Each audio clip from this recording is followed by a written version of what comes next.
Hello, hello. Think we're live. I think we're live. Just straight away, if some people in the chat can let us know that audio and visuals are good. Test. Is this thing on? Is this thing on? Hello. Yeah, that you should have heard that. I am 12. So good. What am I going to say? Good afternoon to those of you on Chris's side of the water. Good evening to those of you on my side of the water. We'll catch up with the chat real quick before we get stuck in. I see a lot of people already in. We got some of the Py tribe in the house. What's going on, guys? Got ALB in the chat. I see you, ALB. We got Paul Mossy, old guy Pokemoner in the chat too. Keith, do you ever sleep? Keith never sleeps. I swear, Keith never sleeps. He work. I was going to say, what's concerning is for both my side of the water and your side of the water, a lot of these people should be in work. Who else we got in? We got Kulchi in. We got Evan in. We got my wife in. Good. We got Phantom Pulls in. Gary's Sarah's in. here. Pull 'em all TCG. How are we? I see Sarah. I see Phantom Pulls. Come on, Phantom. Good to see you. Mr. Mutastic. How are we? Sarah, good to see you. Bob OMB88. How are we? Mary Bear. Mary Bear, I remember from Albi's Creator Clash. Mary Bear won, right? I think so. Mary Bear won, I think, yeah. Who else we got? Albi, video's okay. Could be better looking people. Wow. How do you ban people from the chat?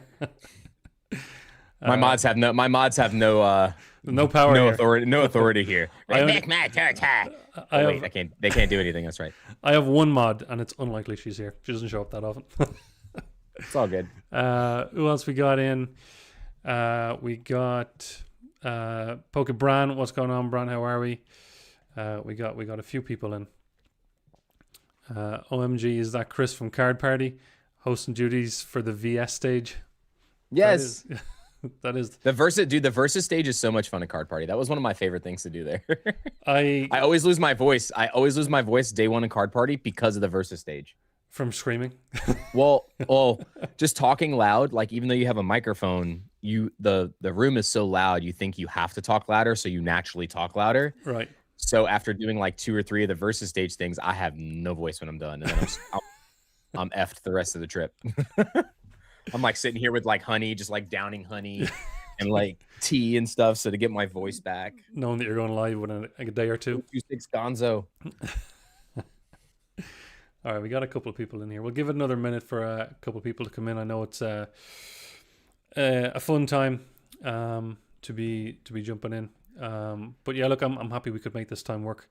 Yeah, for sure. I'm happy that you were able to do it on a Tuesday, especially right now. The rest of the week's going to be crazy here. We're supposed to get like ice storms and all kinds of crazy shenanigans. Ugh.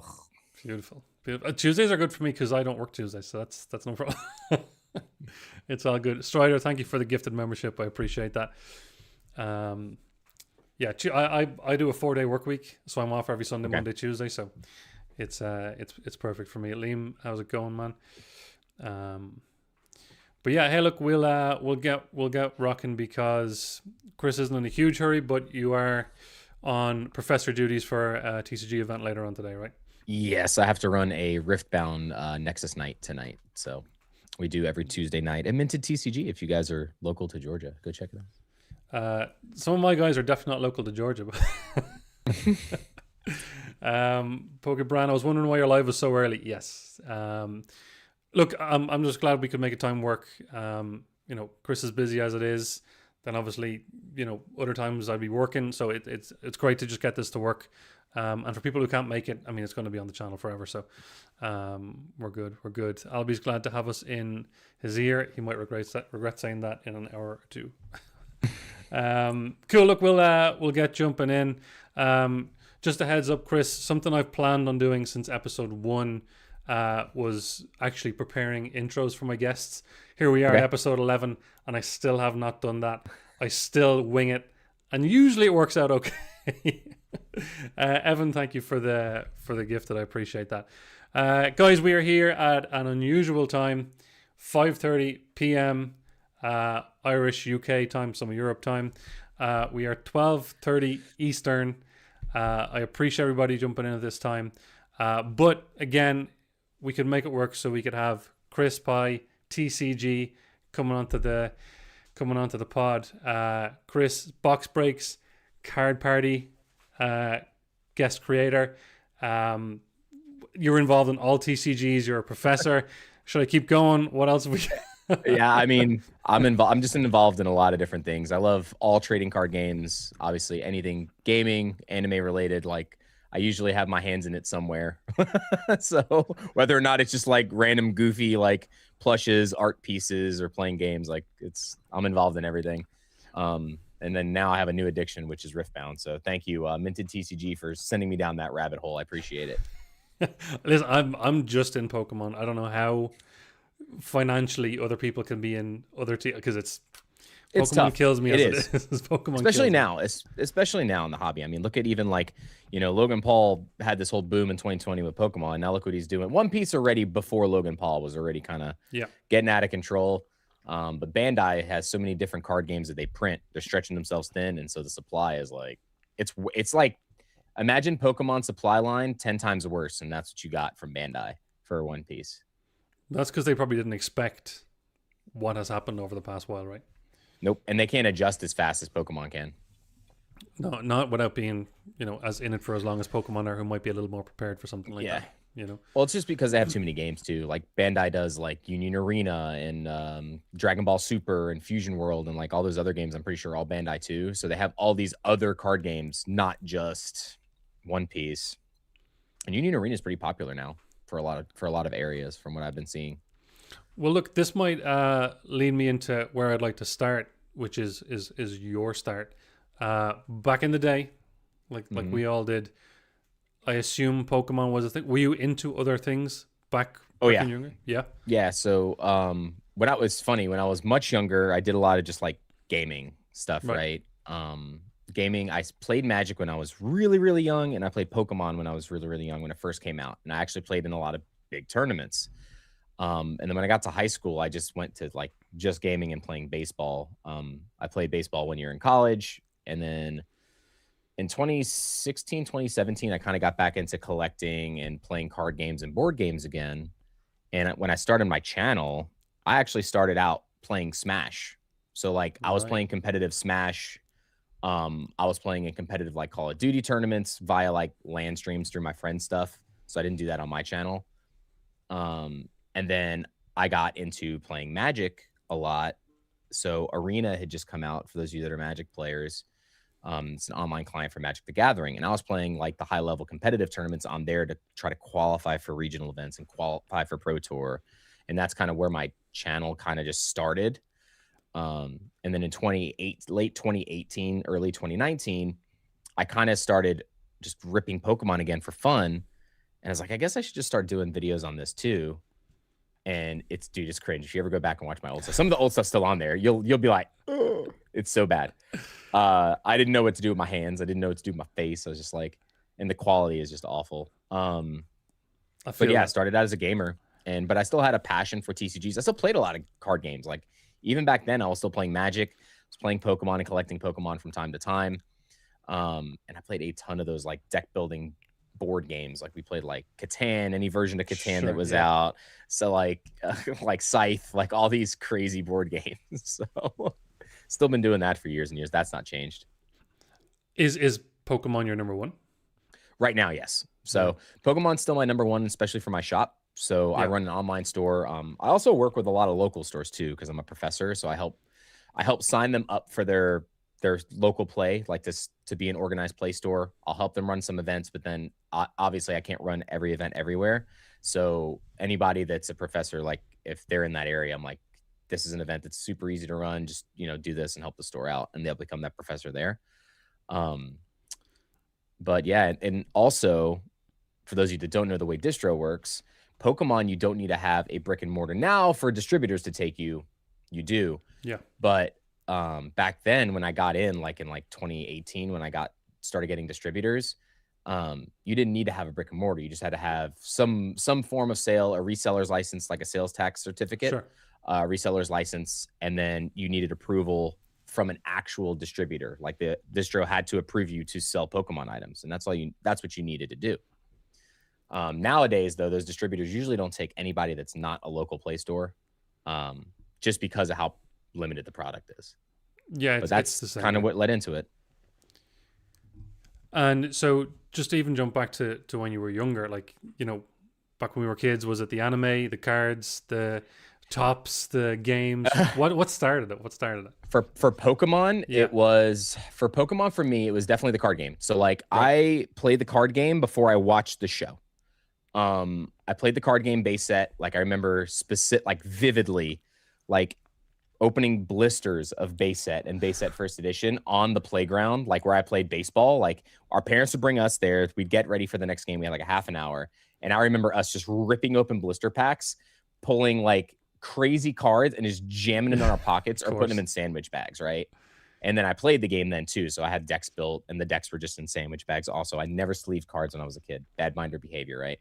And it's just so crazy how many childhood memories I have from that. But yeah, definitely the card game before the show. And then about a year after that, I learned how to play Magic, but I still just kept playing Pokemon when I was younger. I don't think I even knew what Magic was back it was then. way different back then. It's all evolved completely now. It's amazing though. Magic, every card game that's out there right now, man, is just awesome. They really are. One thing I like to ask, and the majority of people that have been on the podcast so far, the answer has been no, but one or two have said yes. I think Albie might have been one. Do you have anything from your childhood collection? Yes, I do. You do? Mm-hmm. What do you got? I have a jungle pack. That is the only thing that exists from my childhood collection. And then I think I still have a couple common uncommons, like from Team Rocket. Like I have a Squirtle, Charmander, and a couple other ones from that. But I can't find my old childhood collection. And you're going to, like, I still kick myself over this. The first deck that I ever played was Charizard in base set. Right. I know I traded away and sold pretty much all the other decks, but my deck had 3 first edition base set Charizards in it. And I know that I did not trade or sell them. And my parents don't think they did. So in their attic somewhere, I've looked on and off, but when they finally move, I'm going to tear their storage apart and try to find the deck box that I have it in, because the Charizard deck that I had is in a sandwich bag inside of an Overgrowth starter deck. Like I know exactly what it was in. And it's just jammed into one of those. And I'm like, if I ever find that, oh my God, so that'll be the moment. 3 first edition base set Charizard somewhere. And they won't go anywhere because they look like they're curb stomped, I guarantee you, because I didn't sleeve anything. So one of them I know for a fact is destroyed because I spilt water on it. But it's funny. That's yeah. And then I gave away another piece of my childhood, which was another jungle pack, actually. I think that was our 5K celebration. Right. And we hit a Vaporeon in that pack. And that went to a gentleman named Kangas Krantz, who's another content creator here in the United States. He was the one that won that. That was really cool. So that was like one of the first like vintage things that we really like opened on the channel before we did any vintage breaks, which was awesome. And you still have a jungle pack from your childhood. Mm-hmm. How did you keep that sealed? How did younger you think to not open it? It was an accident. There was no rhyme or reason. It just ended up in the box with a bunch of the other, like I had the bouncy balls and like the small figures and stuff, and it just ended up in one of those boxes. And I happened to find it because I found like the toys collection that I had. And then it was just in there. Both of them. Both of those packs were in there. That's insane. I was very surprised too when we opened that pack. There was no damage. There was no damage on that pack. The cards weren't like soggy or messed up from humidity being in the attic. Nothing. I was like, this is impressive. So they had a little bit of like a curl to them, very little, but no like signs of like them being soft or any kind of issues. That's crazy. So to summarize, yes, you still have 3 first edition base set Charizards and a sealed jungle pack. Somewhere, yeah. So the Charizards are somewhere. Like I said, unless my mom sold them not knowing, or my dad, Like that would be the only way they don't exist. But I know for a fact what they're put into and what I sold like when I got out going into high school and what's still there. And That's crazy. I'll never sell them. Like I would hold those forever. Like those are something that I would never get rid of ever. If you do find If them, I found them, yeah. If I find them, I would make a post that I found. Yeah, I would make let a us know. crazy post that I found them, and then just they would just go into my personal keep binder, and they would stay there. I hope you find it. I hope you find them someday. Me too. I hope you find them someday. What a story. So then, were you similar to most other people? You kind of trickled off Pokemon and collecting for a while, and then back in at a later point. Then, yeah, I actually got basically almost hazed by like my baseball people, like my baseball team in high school. Like I got bullied out of the game. Like it was like right before Gym Challenge and Gym Heroes came out around that time. And so like I wanted to be like I wanted to be in with like the guys that I played with, so I stopped playing. Like I chose that over that. I was like, it's not worth the drama to do this, even though it's fun. I had no time for it anyway. When you play baseball in high school or any sport in high school, it is your life. For those of you that are in chat that play any high school sports, you know, it is your life anyway. It's hard to have any other hobby. But yeah, I kind of felt bad. And now looking back, I'm like, man, I was really bad. Like really, really bad. But just stop doing it to fit in. It's unfortunate. Yeah, well, I mean, I was straight up getting bullied. I was like 255, 260 pounds at the time. Like when I started playing baseball my freshman year. Right. The end of freshman year, I weighed 185. It's quite a drop. Yeah. That's crazy. It's, I don't know if I think actually, if you went into secondary school, what we would call high school here, and it was clear that you were still collecting Pokemon, I think you'd probably get the same reaction. So I can see where that. Yeah, now it's the opposite. Now it's like, oh, you don't collect Pokemon? Loser. Jerk. Like, it's like how. We're in a paradox, man. I know a lot of people still play the games. Like I would get an emulator because I unfortunately didn't keep my Game Boy, but I would get emulators now and again, play through Silver or something. So that always stayed there. The odd episode from the anime or one of the first movies. But yeah, the card. I mean, I was never huge into the cards, the TCG cards when I was younger. It was the tops for me and the stickers. Oh. Before the stream's over, I got to show you something. Then. Oh boy. Yeah. Oh boy. Right, if you like the top stuff. Don't forget, I have one of the first series packs there with a shiny Pikachu. That's awesome. But I want to get more. I do want to get more. Because that for me was it. That's what I collected Pokemon wise.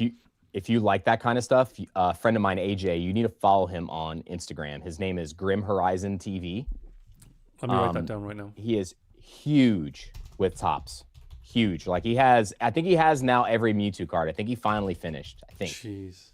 But like, I'm pretty sure like Techno, Sparkle, like any version or any card that has Mewtwo on it. But he was also a PSA 1 collector too. PSA 1 collector? Yeah. Yeah. So he collects like super damaged cards, cracks stuff out of slabs constantly. Like that's his thing. And he's collecting, he's actually completing every vintage set right now. So like he's all the way in PSA 1s? No. Well, just in general for binder. Okay. He has a lot of PSA 1s, but he is bindering out every vintage set. I think he's all the way up to, I think he just finished e-reader. Fairly certain he finished e-reader now. He's only got a couple of cards left. An expensive goal, but I appreciate it. I like it. Yeah, it's wild. It's so wild. I like people that do the kind of more selective or niche types of collections, like collecting PSA 1s. I like that. Yeah. They're a bit more interesting. It's super cool. Yeah. It's super cool. I like some of the stuff he's got too. So like I've seen, his collection, like just his setup that he's got for his game room for his collection. It looks so good. I love I'm so jealous of his setup. There's always someone better than us, Chris. There's always someone you look and you go, damn, I wish I was there. Well, no, it's not even that. It's like, I just wish I had that idea. It's not even about being better than anybody. It's just like, dang, that's such a good idea. Like, it's so awesome. Like mine's just like a hodgepodge of like, it's like I vomited like plushes everywhere. And I just like threw this grid in the back for like sleeve boosters for the streams. That's literally it. It's like, but see, I'm looking at your background, and although it's focused on you and it's out of focus, I still probably make it focus if I slide back. I still like the the chaos to it. Ignore the trash can. This is for streams. Let's get this out of the way. I still like the chaos of it. Yeah, I like it. I like it. But yeah, so I mean, and a lot of the stuff in the background too is stuff that my mods have made for me or gifted me. Like the Van Gogh paintings and stuff. One of my mods, Sean, got those for me. Clutch and Sarah got me some really cool custom cards. And then Merlin, I don't know if you know Demi. She's been a mod for a lot of different people. She actually bedazzled like a Lucario pop, and it's like completely bedazzled. Like she did like a Discord like live when she made it. It was so cool. Like my mods are insane, dude. They're all amazing. Okay, well if your background is that kind of stuff that's made for you and is sentimental, then that's even better. I have a lot of stuff like that too. And then I have stuff like encapsulated like other places, like for my backdrop for my YouTube shorts. Like that's a different space. Right. And that has a lot of stuff that it was also like custom made or things like that. So it's really cool. I love keeping stuff like that. Like I have cards that people have sent and like pack wrappers that were like from friends that tried like mystery things in the past. Like I hold on to a lot of that stuff. I it's like, you know, I used to stuff in a shoebox when you were younger, like tickets and things. I have a lot of stuff like that. I like that. Like for example, finding a way to display it. There's a local guy in Ireland who does Instagram and TikTok, and he had his own sleeves made. So I'm going to give him a quick shout out. The Delibird Express, Reggie. That's really cool. They're his sleeves, and he gave me one at the last card show, and I'm finding a way to display it. So yeah, I love the things that are just for you or are by a friend or someone in the community. So yeah, I get that. Yeah, I love seeing stuff like that. It's cool. So yeah, then when did you get back in, or did you just jump straight back in? Or 2018 was kind of when I got back in. So I started playing games and streaming in 2017, and then 2018 I started playing just kind of casually playing Pokemon again, and then ripping more packs and stuff like that, because obviously like now I was an adult and had adult money, and at the time I'm a poker dealer, so that's my main job. I'm a poker dealer, right? Sweet. So I had like extra money, like so if I got like extra money for the week, it all went to TCGs. Like I got all my stuff paid. We're good. I always budget myself. As soon as I make what I need for the month for all my expenses, it's game like, on. Okay, game on for everything else. That's crazy. Yeah, I like to say you're now mature enough to start being immature again, right? Mm-hmm. Oh yeah, very, very much so. Yeah. And what did you? So you got back into gaming, and then just all TCGs, just everything just came back in. Yep, 2019, I got heavy into competitive playing Magic. I was playing Pokemon not competitively at the time. I was playing just like casually and collecting. Magic, really heavy competitive, like really heavy. Like played a bunch of the regional qualifying tournaments, Grand Prix and stuff like that. Played online after when COVID hit. There were these massive online tournaments that were sponsored by Red Bull. But the problem was they were out of European time. So to play these tournaments, my first round was at like 11 p.m. Oh boy. So I was streaming at like 11 p.m. and running. If I was going deep in the events, I was going to like 7 a.m. So, and then sleep for 6 hours and then play day 2 if I made top cut. Ouch. So it was like it was crazy. But I had so much fun doing it, because I like anytime that I'm playing a card game, I really want to like absorb a lot of that like a sponge and just like play. That's what I'm doing with Riftbound now. Like I'm already attending like these bigger tournaments. I'm playing in regionals in Vegas in February for it. So that'll be fun. I actually got a ticket for that. Thank God. So I just have so much fun playing card games. I've always had like a passion for that, even when I was a kid, and it never faded. Like I always saw people playing. Like if we went places, I didn't play anymore. Sure. When I stopped playing those games, but so I was like, oh man, I wonder if anything new and cool is out. So I would look and see if new cool stuff was out. Like even when I wasn't collecting or not playing, and be like, oh, this is so insane. What is like when they brought something new to the game, Pokemon brought like EXs. I was like, what the hell is this? Like the GXs, not EXs from like old school days, but like the ones that's like this bonus attack. And I'm like, what the heck is this? And that would draw you back in.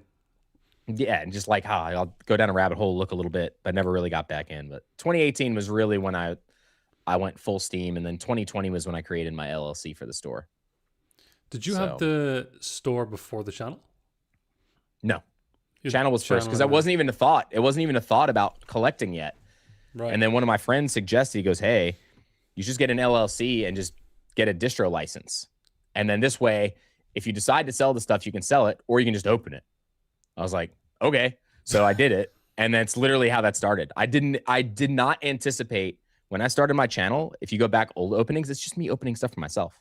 Sure. And then people would ask me, yo, if I PayPal you money for this, would you ship it to me? I'm like, okay. So I just started doing that from time to time randomly. And then once I got the website, I started my website when Crown Zenith came out. Okay. That's when the website was created. But I was streaming on Twitch before even YouTube, from like 2018, 2019, all the way through 2021. 2021, I think, is when I got the LLC and started, because 2022 was when I finally got approved. And then Scarlet and Violet 1 and Crown Zenith came out at the beginning of 2022, if I'm not mistaken, right? Crown Zenith was 23, I think. 2025 January was Prismatic. The year before, 24, was Paldean Fates. Then the year before was Crown Zenith, right? Yeah. Okay. It's 2023. January 23 was Crown Zenith. Okay, so it was 23. Okay, so that's when the website started, because the first thing I ever sold in my website was Crown Zenith and Scarlet and Violet base set. Those were the first two things I ever sold on my website. That's do you still have Crown Zenith? Dude, I still have stockpiles of it, and I don't put it in the shop because I like opening it for myself when I have an itch to open. I have like randomly like 100 loose packs, and I open like a pack every other day for myself randomly. That's crazy.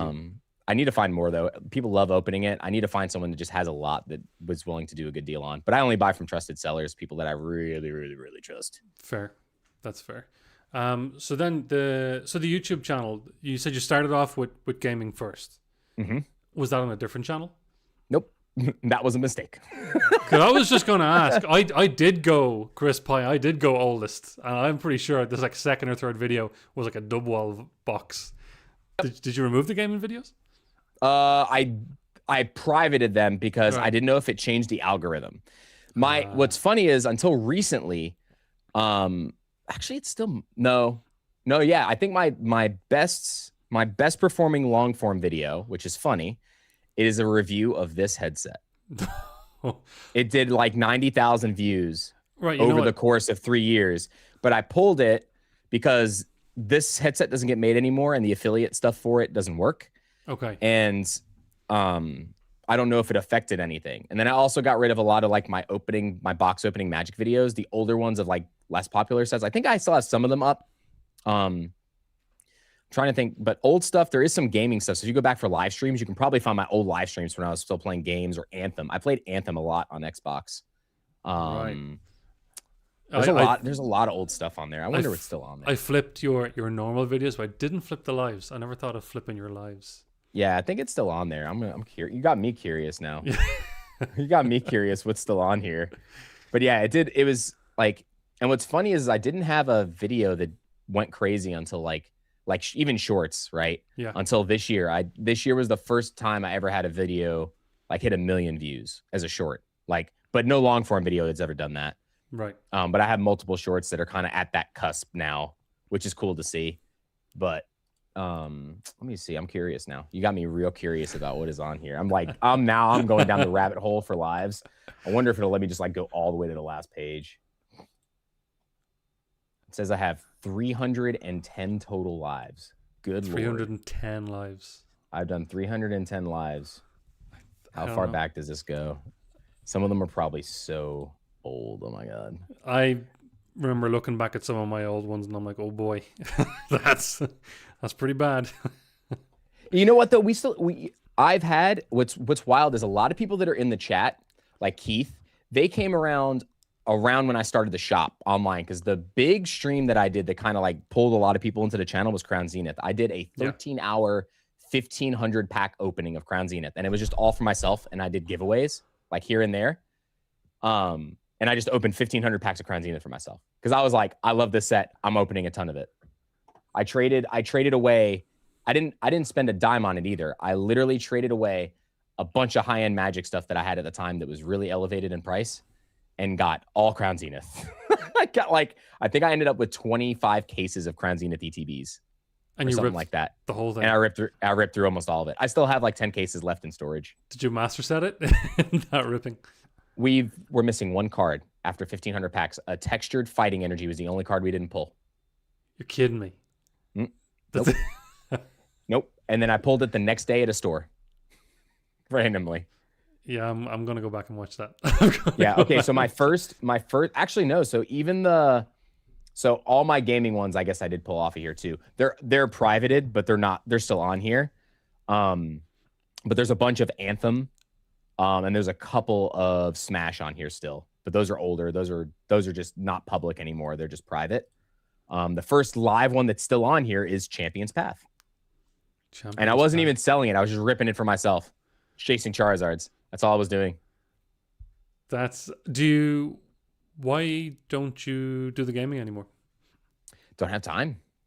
Yeah, that's what it is. Yeah, I got more into card gaming, and like for those of you that know, like that play card games, if you're learning to play or testing decks, it takes a lot of time.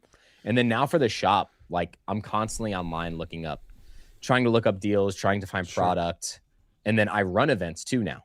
So like I run, let's see, Sunday I run a play and trade event at one store. Tuesday I run a Riftbound event at another store locally. And then Saturdays I run 2 events. I run an event in the morning and an event in the afternoon, one Pokemon, one Riftbound. And then once a month for 2 other locations, I run their tournament or their play and trade day that they do, because they only run 1 event a month. They don't do like a weekly thing. They just run a trade night once a month, and I go and host that for them. So between that, the store, trying to do content, which honestly, I feel like my quality of content has been suffering lately because of me being so spread thin. But yeah, it's definitely been, I have no time for anything, especially when you love the games that you play. Like I put a lot of hours into Riftbound and Pokemon, like a lot. I did try. So when Pokemon Pocket came out, obviously the battle system is, a lot quicker and more simplified, and I liked it. Mm-hmm. And then I was like, okay, I'm gonna go learn the full thing, and I was like, where do people get time? Where do people get time? So I stopped. There was no time. Yeah, pre-releases are by the way, if any of you guys ever in the chat are ever looking to play, pre-releases are the best way to learn, because everybody gets the same thing and everybody gets the same prizing pretty much. You don't get anything additional for winning unless the store decides to give something extra. And people are always, your opponents will help you. Everybody in the room will help you. Like if you guys ever want to play, the next pre-release coming up will be the 2nd week of March for Perfect Order. Highly recommend going and finding a local store to just go play a pre-release and just play the game and have fun. It is so much fun. I did, because I got the basic idea of it when I played the full version. I just played the TCG Online, TCG Live, whatever it's called. And I got the basic of it and I was enjoying it, but just the time. That's all it was. Yeah, it's not easy. It definitely takes a lot of time. It's the reason why I don't play console games anymore. Like, same. I just don't. And because the type of games that I like either RPGs, which are time vampires. Yes. Or like Call of Duty or something like that. And if I'm online with friends, you just lose track of time. You're playing for hours. Also a time vampire, yes. Yes. I don't. So I played a lot of online stuff, mostly like Call of Duty, some football games back in the day. But right now, if I'm gonna play a game, it's got to be like a story that my wife can sit and watch, like Last of Us. Mm-hmm. And that's it. And then when I finish it, I'm like, okay, we're not playing a game for like 2 months now, and we take a break. Yeah, like, just time. It gets like that. And we're expecting a kid, our first baby soon, so it's definitely going to be. Thank you. So when? Definitely end of May. So I'm already like negotiating with the baby. Like, listen, I still got to do Pokemon, okay, but I'll stop gaming for. So do you still play competitive, and you're a professor as well? So that's. I don't play competitive Pokemon anymore because you have to travel too much. Regional, like to play competitive Pokemon, to try to qualify for Worlds is like, it's so tough now. Unless you're committed to like, you go to travel to 4 regionals minimum in a year, you're not getting to Worlds. unless you just get lucky and bank a regional, which I'm not that good. Fair, So fair. I was like, yeah, we're gonna not do that. So I am kind of doing that with Riftbound, but their road to like the higher end tournaments is not as like complicated. So right now, the only higher end tournament they have is regionals. Okay. And they have these things locally called skirmishes, which are like mid-tier tournaments. And if you win a skirmish, you get a round 1 bye in a regional. So like you go to a regional and you play these tournaments, and your deck is based around like a legend card, right? So if you're the best performing player with that legend, you get like a special regional promo of that legend, and it's like a metal card. The Right. first regional, the most popular one, sold for like $90,000 for the metal card. It's absurd. It's like One Piece though. One Piece like top prizes are insane. That's For like the regionals. They are wild. And they're amazing artworks. They're so good. That's The outrageous. Pokemon does it too. The trophy cards, the Pikachu trophy cards for Worlds. Of course. I did hear something recently about the One Piece prizes. There was another one, I can't remember what it was, and some people were complaining about whatever the prize was. I don't know what TCG it was. But that, what did you say it sold for? Which one? The Riftbound The one? Riftbound one, yeah. Yeah, it was like 80,000 or something like that. So I know Kaisa had an offer for like 100K. Annie was like 60,000, and I think Ari was 80 to 90. Those are like the top 3 like priced ones at the time. That's So insane. it was, and what's wild is if you won the tournament, you qualified, I think, for like their Worlds or something like that. They don't even have that. Like, that's the only thing that's kind of rough right now. They don't have like Worlds, which they did say Worlds would be next year, but they don't have like what you do to qualify for it yet. Okay. So, but the winner of the tournament only got $6,000. So if you got the card was worth more than what you got for winning the tournament. So what people were doing were playing the less popular legends that a lot of people probably didn't play, because even the legends that weren't popular, you still got a metal card. So if you won like a metal card and there's only 3 of you playing that deck or that leader and you won, you just probably won like 15 grand because you only had to win like 3 rounds to get this metal card. That's so outrageous. It was weird. outrageous. I'm sure a lot of people are going to adjust accordingly for this one. They've only had 1 regional, so now they're going to have another one. But for Pokemon, it's different because Pokemon, like, you have regionals, which now if you win a regional, you automatically qualify for Worlds. You have cups, which are local, like you can play those at all your stores. Yes. Those you get some points, not a ton. And then you have a challenge, which is basically like a more casual competitive event. I think you still get points for challenges, but it's like little. And it's based upon how many players play in that challenge. Same thing with cups. So if it's a big one and you win, you get way more points. But you can't qualify for Worlds just by playing cups. And then above regional is NAIC and EUIC, European International Championship and North American International Championship. I forget how many people qualify for that to get to Worlds, but that's like the last big one. And the points for that are absurd. Like, there's a lot of points involved in that for people to qualify for Worlds. That's the last thing that, like, to get points for Worlds this year. And that one's in New Orleans this year again. I think EUIC is in London this year. Mm-hmm. Didn't they just have EUIC? It was just no.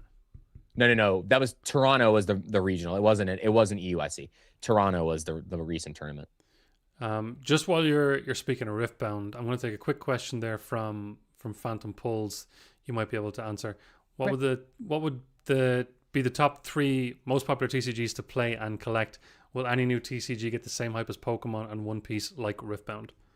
Well, that's tough. The reason why Riftbound, I think, has a chance, right, or was so popular so quick, was because League of Legends was already established. Yes. Huge. It's the number. I'm pretty sure League of Legends tournaments, like if you play competitive League of Legends online, they have like the top number 1 highest payouts, I think, for any like online game. If not like within the top 3, like them, maybe Counter-Strike or something like that, maybe might be the highest or something like that. But one of the highest paying payouts for teams in any like competitive like game. So they were already established for a long time. League of Legends has been out forever. Yeah. They just came out with a show, Arcane, on Netflix, which also kind of pushed people towards figuring out what League of Legends was, and then the card game. So it was like the perfect storm. but I think the IP is so good that it will stay. Like, it will stick around. Will it keep the same hype it has right now? Probably not. Once they figure out how to get supply out to people, you probably won't see as inflated prices. The only reason why is because the sneakerheads and the flippers are buying it all out and botting it all out right now. But once people figure out, oh, I'll just buy the singles for my deck, all that stuff will change within a year. It was like the same thing with Lorcana. Lorcana was really expensive early on, and then as soon as Ravensburger figured out how to print it, it way more affordable now. But top 3, I would say Pokemon for sure. To collect and play, like if you're looking at a combination of both, I would say that. I would say One Piece for sure. Collectability number 1. One of the best animes that's out there. It's been around for eons. Very well known. They are doing a live action now, so people that don't know about it will probably watch the live action and go, man, I want more, and then watch the anime and maybe play the game. Of course. But third is tough. Like, I would say Riftbound is a good one because I do think it'll grow and grow. But you have Yu-Gi-Oh! That's out there. Yu-Gi-Oh! Had a show. I don't know anything. I couldn't tell you the first thing about Yu-Gi-Oh!, bro. Not the first thing about it.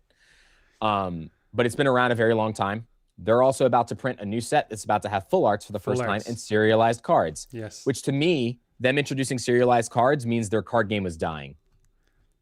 They needed something to sell. Yeah. So, it's tough. I would say keep an eye out on Magic would definitely be the third. Like Magic, One Piece, and Pokemon are the top 3 to me. I think those are your established 3. And then for me on the watch list would be like Riftbound.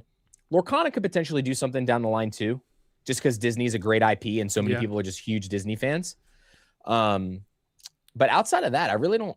I think Yu-Gi-Oh! Is a good game to have a really big community for the card game.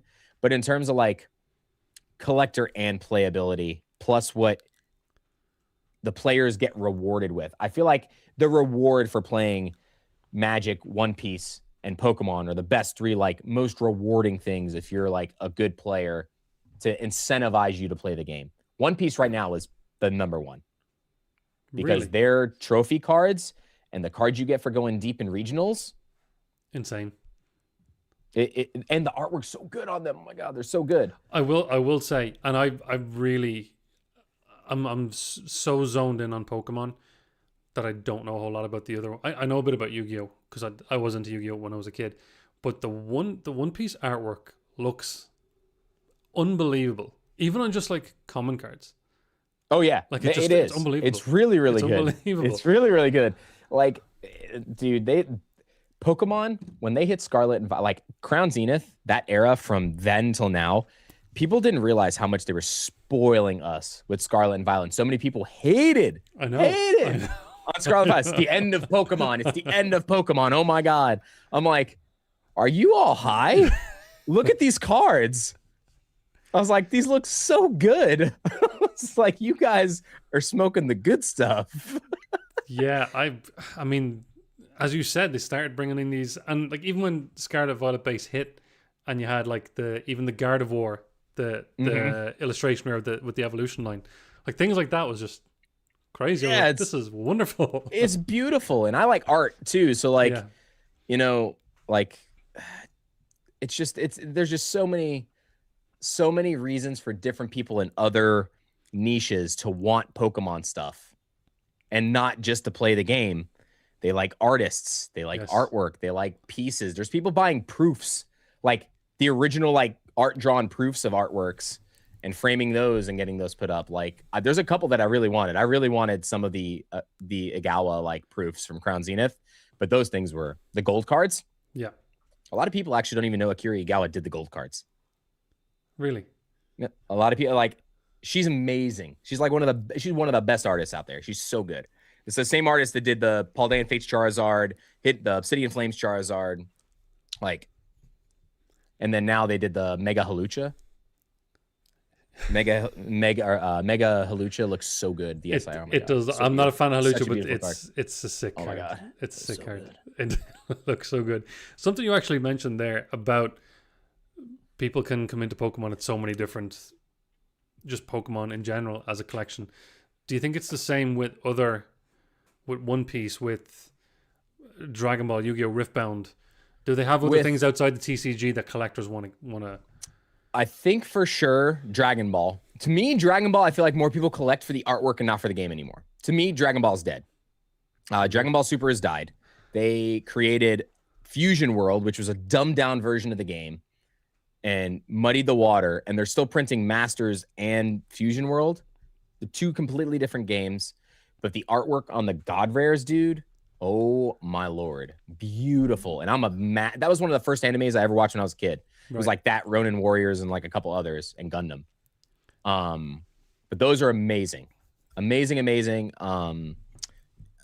And for artwork, One Piece, I think does. I do think that One Piece, I do see a lot of people could get into that artwork side and never play the game, because there's so many people that are just diehard fans of One Piece that don't play card games. They just love anime. Sure.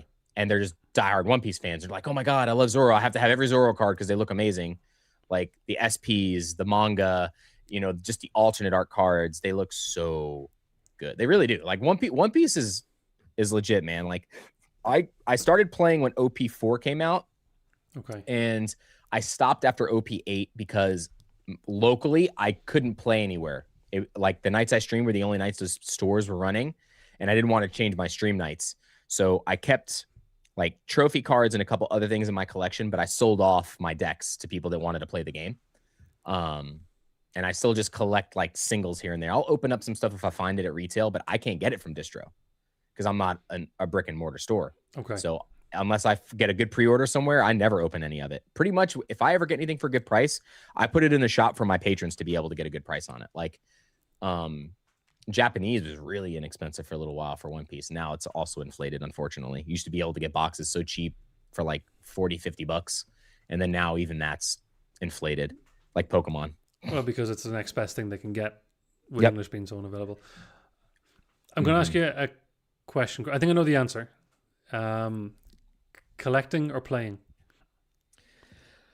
Oh, I mean, I like a balance of both. I really do. Like, I feel like I put way more time into playing, but I thoroughly enjoy both. I thoroughly enjoy the thrill of going deep in a tournament, but I also thoroughly enjoy like completing a master set or finally getting a Grail card, like the Mewtwo binder. When I finally, like, my two Grail cards are first edition Shining Mewtwo and Gold Star Mewtwo. And I acquired them both in my Mewtwo binder challenge. And like both of those moments are just like surreal because I never thought I'd own either of those cards. Right. So the journey for that felt amazing, but I love playing card games. I also love like learning card games and watching people connect while playing card games too. And that's why I'm a judge and a professor for pretty much anything that I play. The only game that I didn't get approved to be a judge for was One Piece, because to go through Bandai was a pain in the butt to try to get approved as a judge. You have to like schedule a date to go take a test on a specific date in a specific place or something now. And I never got around to doing it. So I just played when I could play and collect when I could collect. That's the one game that I was never a judge for. Every other game that I've touched, I'm a judge or a professor for. Is it what? Because I actually don't know what you have to do. What kind of courses do you have to do to become a judge or professor? It's honestly like super easy for Pokemon. Oh, really? For Pokemon, it's just a judge test. You just go onto prof.com or Pokemon.com and apply to be a judge or an organizer. You can apply for either one. Okay. So organizer is just like you staff the tournament, you organize the tournament for your local game store. You're able to schedule the events, but for a bigger event, right? Like if you do a cup, you would want to have a head judge there to make rulings. But the thing is to get judge access, it's one test, and you're allowed to have the rule book open while you're taking the test. So like people that don't pass the Pokemon judge test, I'm like, how do you not pass? They literally say you can use the rule book. Like, and it's right there in front of you. And everything is, there's no confusing or trick questions. That's crazy. Like, it's the same.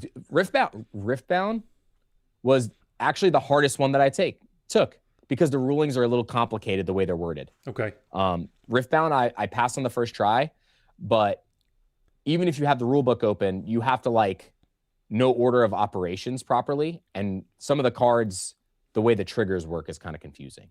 Pokemon by far is the easiest though to become a judge. Lorcana also. Lorcana was really easy. Easy in terms of learning or in passing? Both? Both. Yeah. Mm-hmm. Yeah, but Lorcana is actually, I think Pokemon is the easiest game to learn, and Lorcana together. Lorcana is, to me, the easiest game with the highest skill ceiling, meaning like entry level to learn it, you don't need to know anything. Like so simple. But at the same time, the higher level players are like big brain. Sure. Like, so bigger difference on like skill ceiling. One Piece is a little bit more complicated, not too bad. Riftbound, kind of same level as One Piece. Magic and Yu-Gi-Oh! All the way at the top in terms of like what to learn and also passing the judge test. I never did Yu-Gi-Oh's, obviously, but Magic the Gathering, you needed your well of knowledge used to be a lot more to become a judge for Magic the Gathering. A lot more things happen in the game, way more keywords, abilities, all kinds of stuff. So that one is if you would think of most card games as a book this big, Magic book is like this. I can imagine. I can imagine. I'm going to tie that then kind of back to the YouTube side of things, because I do know you've got a little bit of content regarding playing the games, right? Do you notice a difference in the content and the feedback between like opening packs or the collecting side versus the... Oh yeah, there's way less hate comments. Yeah. The hate comments of the most, all right, like if you go through certain videos, like if you go through the higher viewed videos on my shorts, right? Just like sort by like most viewed. Sure. And just scroll through the comments and you read some of them, you're like you shake your head. You're like, how did this person even come to this like thought? Like live stream replays. This is rigged. This pack was seeded in here. This isn't real. Right. Like, I wish I was a content creator so Pokemon would send me all the stuff with all the hits in it. Right. The thing where Collector gave us a fossil pack out of the box to open. Oh, those were scanned. You knew you had something in it. I'm like, do you not see the 60 people around in a circle in a lobby? Like, it's hilarious. The gaming content, the only time people talk crap are like, that deck's trash. You should play this. It's a completely different type of like conversation that happens. And I think it's just because a lot of people with the collecting world right now are just so tired of certain things because they can't find product. Right. So I think a lot of them are just naturally frustrated, and I get that. That wasn't even what I was thinking. I more meant like in terms of like views and interactions, but I never even thought of the negative and positive comments. That's insane. Oh yeah. Like when we pull a God pack and I post a clip from a stream, infinitely more hate compared to like, cool, we're going to talk about this deck today that I played in the tournament. But I don't do a whole lot of gaming breakdown stuff anymore. Like, I feel like I used to, but I don't.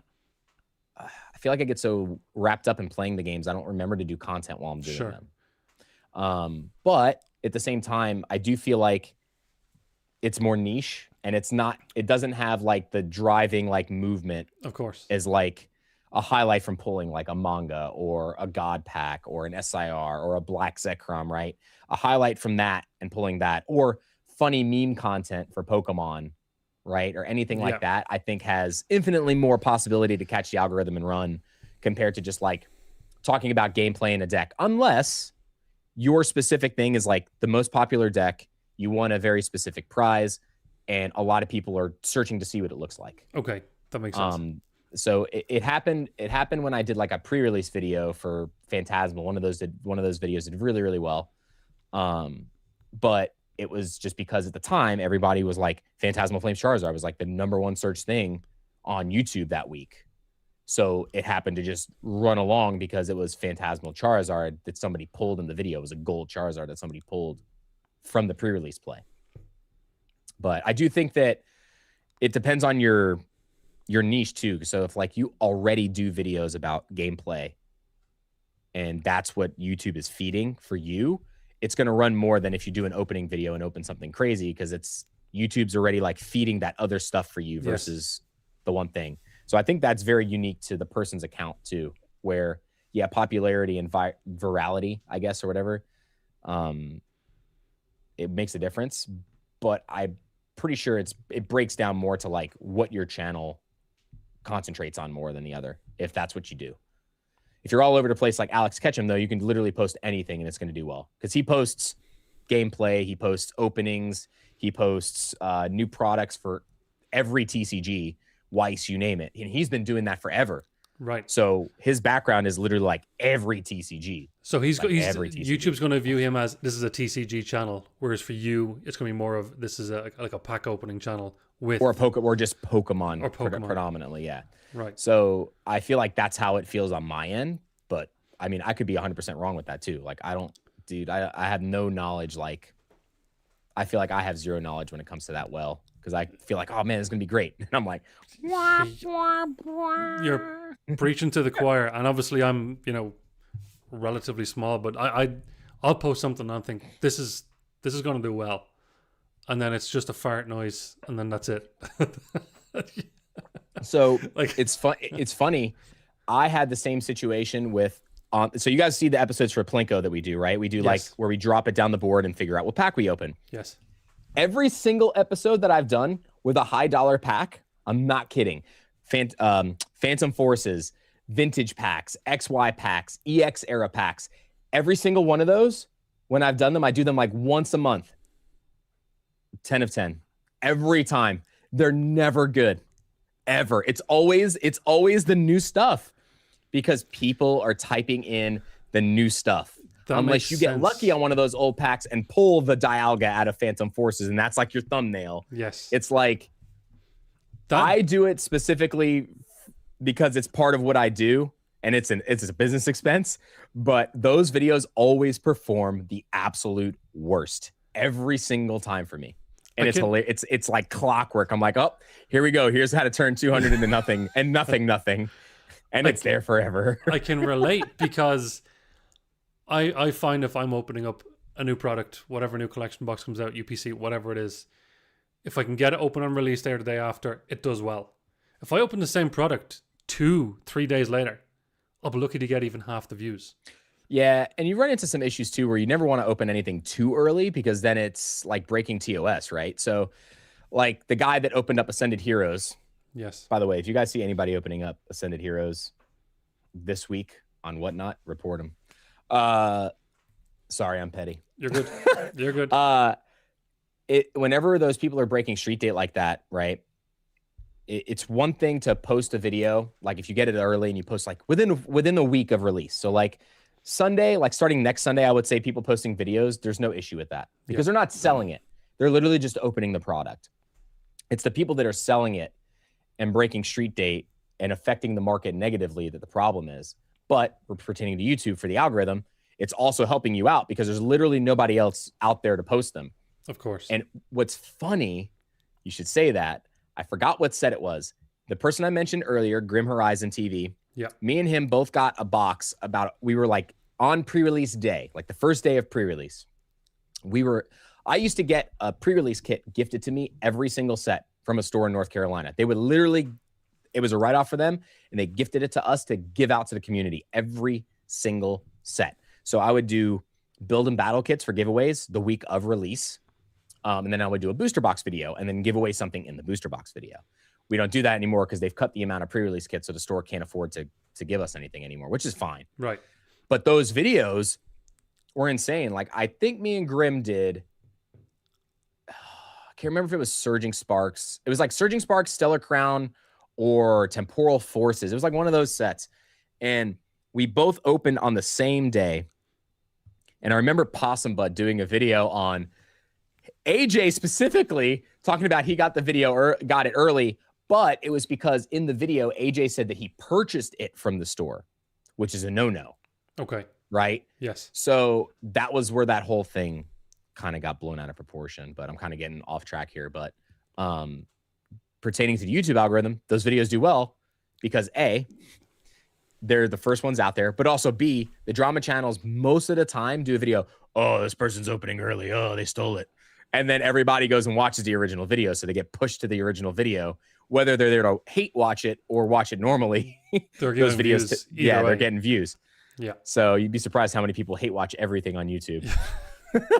Like people hate Possum Bud, hate Nick. Dude, I love Nick. Nick is such an amazing human, but I could guarantee you, like 20% of the people that watch hate watch, but they still watch.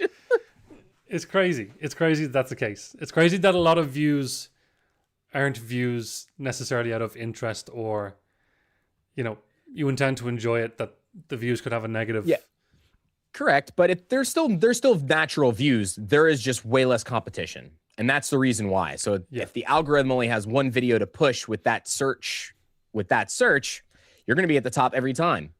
Well, that's the thing, and that's comes back to my point that, you know, let me think of a set that I did a release day for. What do we say? Mega Evolution, right? For example, did a video on release day. I'm pretty sure I did a video release day. Did another video a couple days later. You know, similar thing. I definitely about half the views. But it's because people they've already watched 100 videos of people opening Mega Evolution. You know what I mean? And like right now, so if you go search Ascended Heroes on here, the only video is a video of somebody stealing somebody else's content, which is hilarious. The number one video is early Pokemon Ascended Heroes opening, and it's this person, Pokey Perk, that is doing a voiceover of a screen recording of the guy that was doing the thing. He's like, I don't care. I'm going to rip off his content because he's breaking the rules anyway. Right. Guys, just because someone else does something wrong doesn't mean you steal content or do something else wrong. Number one. Of course. But it would be one thing if they were just doing a commentary like what they're doing wrong, but they're literally just sitting there the whole time and taking that person's video and just leaving it there the whole time. And just like saying certain things and talking about the cards as they come up, but the person could literally just go watch the rerun of the thing on Whatnot and get the same thing.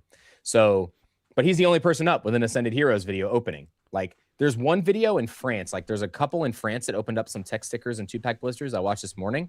Don't understand them, but I could see what they're opening. But that was in France. And then you got this guy. That's it. So even though that's the case though, if this tells you anything about how sometimes that's true and sometimes that's not, his video is a day old and it has 5,000 views. If this was done by like somebody that put out like a quality opening video itself, that video would have like 40 to 50,000 views. Absolutely, easily. If they're the only one to put it out there, 100%. Yeah, and so there is a difference, but there isn't at the same time, like with certain aspects of it. But the saturation definitely makes a big difference. If you post on release day versus posting a week before, night and day difference. Yeah. I've noticed that with my box opening because now I don't open until the Wednesday of release when our distro product lands, which is now it'll start landing on Monday because I'm a pre-release store. So I am allowed to start selling product on Monday instead of Friday. I don't have to wait. So I can sell 5 days early. So that's when I'll probably do videos. But before I used to do 2 full weeks early because of the pre-release getting gifted to us. But it was a box out of a pre-release kit and it wasn't getting resold. So there was no TOS being broken with this item because they never sold out of kits at this location either. So it was always extra. So it wasn't like people were not getting to play or they were selling out of their pre-releases. But now once they got to that point, that's obviously why they can't use it anymore, which is great. I'd rather them get more people to play the game instead of doing that anyway, which is fine. Chris, I'd like to do a little contrast type thing here, right? So I'm obviously based in Ireland. You guys have a lot of content creators, Pokemon content creators. We have some, right? Obviously, there's a lot in the UK and a lot in Europe, but Ireland specifically, we have some. I think I could possibly say there's maybe, I don't want to say an exact number, possibly less than 20 Pokemon YouTubers, and their subscriber count is not that big. A lot of people are doing Instagram as well, but I feel like Ireland is getting, we're starting to build up. We're getting a lot more card shows. There's a lot of people putting out more content. If I could do my fellow Irish people a favor here and maybe poke at you for like 2 or 3, this is what you could do to get off on the right foot. Whether it's, short videos, long form videos, lives. Is there anything that you've learned or learned what not to do? Well, the biggest thing, I don't know how the algorithm works from zone to zone. And I've never experimented with this, but what you could try is say you know where you can put a location for your video or a region. Yeah. I wonder if you just put a place in North America, if that changes the way your video gets pushed. I've never tried it. That's just a suggestion, maybe, to try it and see if it gets pushed different. I don't know how YouTube's algorithm pushes different places, locations. It might go off. I'm sure it probably goes off of your IP, like where you're at. Yes. But maybe you use a VPN and use a VPN from the United States. Try posting it and then post with a location from the United States to see if that would make a difference. I don't have any experience with that. But the other thing too, this is just something to maybe compare to. Ireland, I literally just typed this in because I had a feeling this is what you were going to ask me. So Ireland, in terms of size, is the same size, maybe a little bit bigger than West Virginia, which is one state in the United States, right? So I don't know how that compares to the UK, but if you're like 1/40th of the size of the United States, then that could probably make sense. The reason why, like the sheer amount of people that it could be getting pushed to initially makes a difference. But I don't know how the YouTube algorithm works. Like I'm the worst person to ask that question. Like, because even now, like if you look at most of my shorts do well, but if you look at most of my long form content, it's like 6,000 views, 7,000 views. Some of them do like 10,000 if it's like a new set opening, stuff like that. It's not a lot. Like regular channels that have like 10K do infinitely more than what I do. My shorts do pretty well. In retrospect, not every one of them, but a lot of the shorts do well. But in terms of size, like it's the size of your channel doesn't matter. Your subscriber count doesn't mean anything. It really doesn't. Your subscriber count means absolutely nothing. It is literally about constantly uploading and just being consistent with stuff. And Alex and a lot of other people over the last 2 years are like, you know, advocates for that. And I've been posting every single day for the last, like, I think I'm at like 500 days almost now. Every day. So every day. There's not a single day that I've missed on YouTube for 500 days around that. So I've been doing it. I was doing it even before like Alex started to do it and he talked about it a lot. And then I went back and looked. I'm like, I'm pretty sure I've posted every day. I didn't have any gaps. There's no gaps. So, and there was times where I was even posting twice a day. And is that long form, short form? If I posted a long form, I didn't post a short for that day. Okay. But I do that now. If I post a long form, I still post a short form. One thing to note, and a lot of people might not know this, YouTube will only send out notifications 3 times a day in a 24-hour period. So say you post something and you're like, I messed something up. You delete it and you repost it. That's 2 notifications that get sent out. Right. So if you post again the next day, that's 3. If you post another thing like midday and it hasn't been 24 hours for either of these 2 to drop off, YouTube's not going to send out notification to your subscribers. Did not know that. I don't anyway. Didn't know that. It's a 24-hour window for 3 notifications, and that includes posts. So if you do a community post, that also counts. Didn't know that either. I learned it. I didn't learn it until like 6 months ago. One of my editors told me about it. He goes, how much have you posted this week? And make sure you don't post more than one thing within a 24-hour period on this day, just to make sure if you have any problems with another video and you have to re-upload, you can. Like that's what he told me.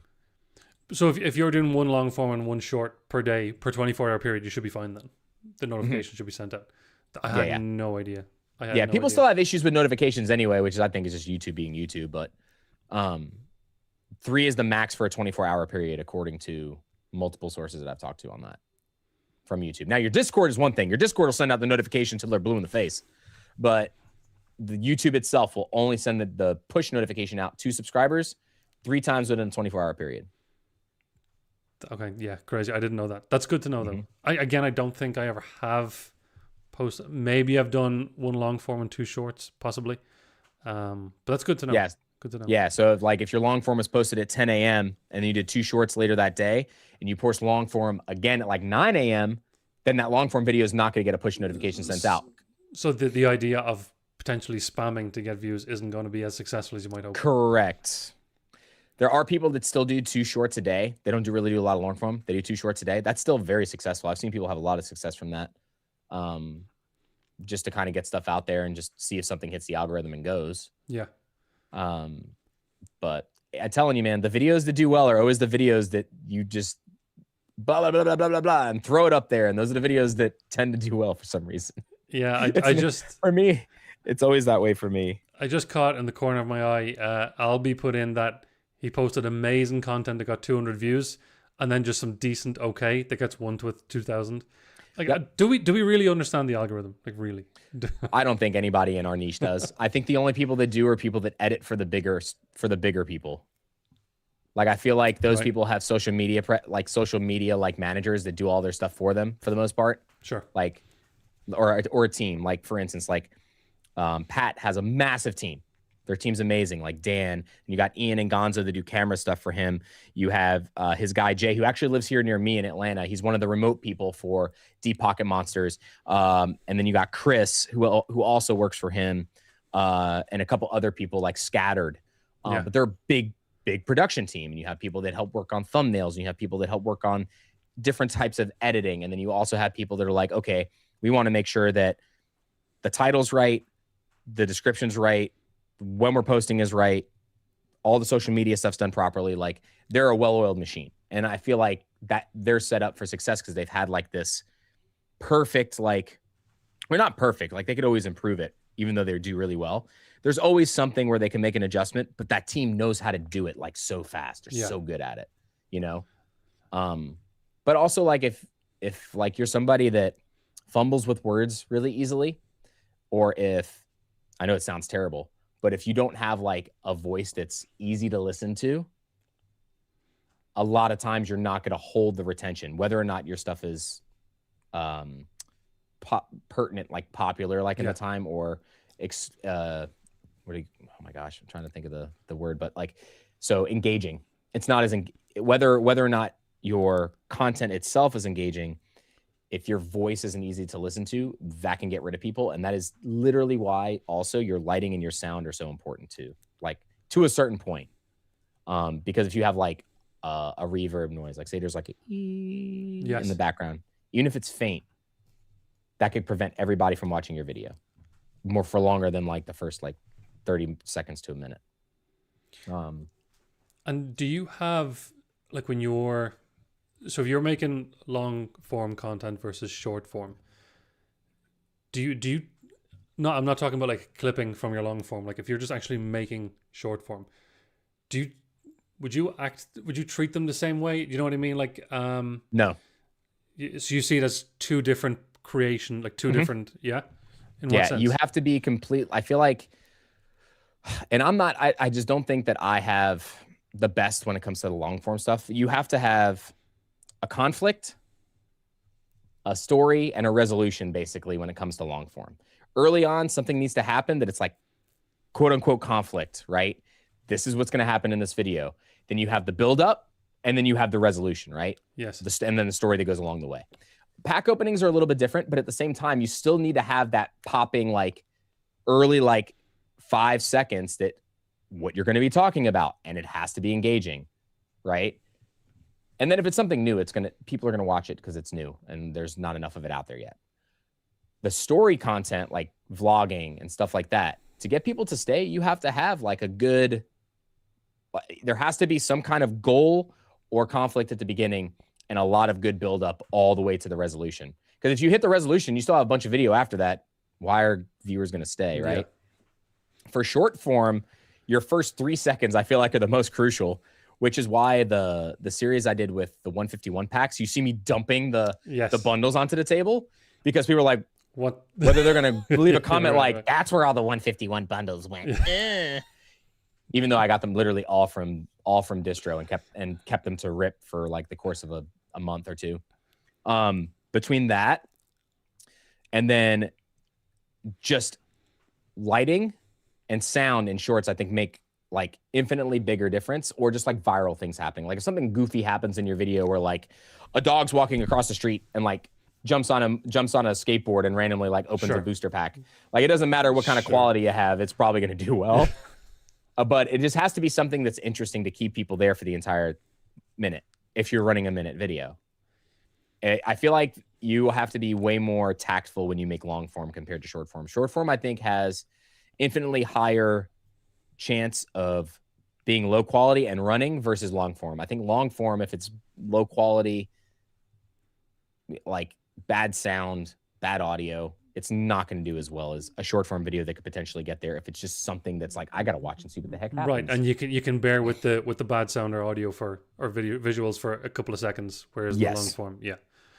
What about, and I think maybe 6 months to a year ago, I would have been confident with my own answer to this question, but I feel like there's been a lot of noise around it that this might might change, specifically in short form content. Faceless or not faceless? I mean, I think it could work for either one. I mean, I think it just depends on if you do faceless videos, you better be doing very like popular stuff. Yeah. Or something that nobody does, right? And the quality of your content just has to be good. But I've seen a lot of faceless videos do amazing. Like there's a guy, I can't remember his name. I watch his stuff endlessly too on YouTube. Like I scrolled through it. The stop motion guy. Have you seen the stop motion videos for pack openings now? No. So there's a guy that drops, I think it's literally just Pokemon stop motion. So he does, you know how there's videos that people used to do Lego stop motion animation stuff, right? Mm-hmm. Now you have this guy that's a camera on his table and he does stop motion opening up the booster packs. And it looks like the little figurines are going up and opening up the booster packs and all the cards just kind of do that. That stuff, that guy should have 1 million views on every video. It is literally the most addicting thing to watch. Him and then another guy, I don't know if he still does a lot of the videos, but the guy that used to beat up all the Pokemon cards, what was his name? He used to take a bat and beat up the ETB and then open it. If it was a card he didn't like, he'd flick it into the background. I'm sure somebody in the chat knows who it is. Somebody in the chat, I'm sure. I forget his name, but I used to watch his stuff endlessly too. Oh my God, what's his name? Everybody, he was such a funny dude too. Someone will come in the chat. I think he's West Coast. Someone will come in the chat. Yeah, someone knows. Clutch is here. Clutch probably knows. Yeah, Clutch brings up an amazing point too. I just saw that too. It comes down to personality, and he's right because it definitely comes down to if you like more level-headed, calm people doing openings, then you're probably not going to watch Rev. Right. Because he's really loud and really like energetic about a lot of things, right? Or if you watch a lot of drama content, you're going to be more drawn to Kira. You're going to be more drawn to Possum Bud. You're going to be more drawn to what's the guy in Australia? There's another guy in Australia. I know J-Love? Yeah, J-Love, yeah. So, you're going to be more drawn towards those guys, right? If you're into stories, you're going to be more drawn towards Ian with Ian. You're going to be drawn towards Deep Pocket Monsters. You're going to be drawn towards Grimm. You're going to be drawn towards Chloe when she was doing a lot of the vlogging videos. Yeah. That's who you're going to be based on. If you watch more market trend videos, you're going to get drawn towards Pokebeard and OKJ Love for the Japanese side of it. And then like the infinite other people that do stock and market level updates. PokeNE used to do some of them with like market watches, Nostalgianomics, Pokemart USA, all those guys. They're really big for that. The Poke Plumber. That's another one you'd probably watch for that. Plumber's really big into that too. So it definitely pertains to the niche that you're kind of in, that you watch a lot of other people in that same niche because their temperament is typically the same when it comes to that type of video. Yeah, I think, and that's something as Clutch said, your personality and in terms of recycling other content, it can be hard to, because it's such a saturated. Now I know Pokemon is still niche in the grand scheme of YouTube, but there's so many people in right now. It can be hard to be original, and it can be hard to come up with something completely unique at this point. And even people that think they did something original, they didn't. Because someone else has already done something or something it's similar. And they're amazing, and they're amazing people. Like I hung out with them at Card Party, PokeKate, and oh my gosh, is it Willie or Will? Maybe Gonzo would know if he's in the chat.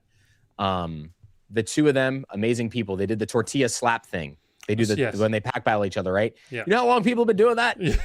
Right. Like, but they don't approach it like a lot of these other people do, where they're like entitled to the thing. Where you have a lot of people that feel like this sense of entitlement to like a certain thing, and I'm like, no, man. People have been doing this for eons.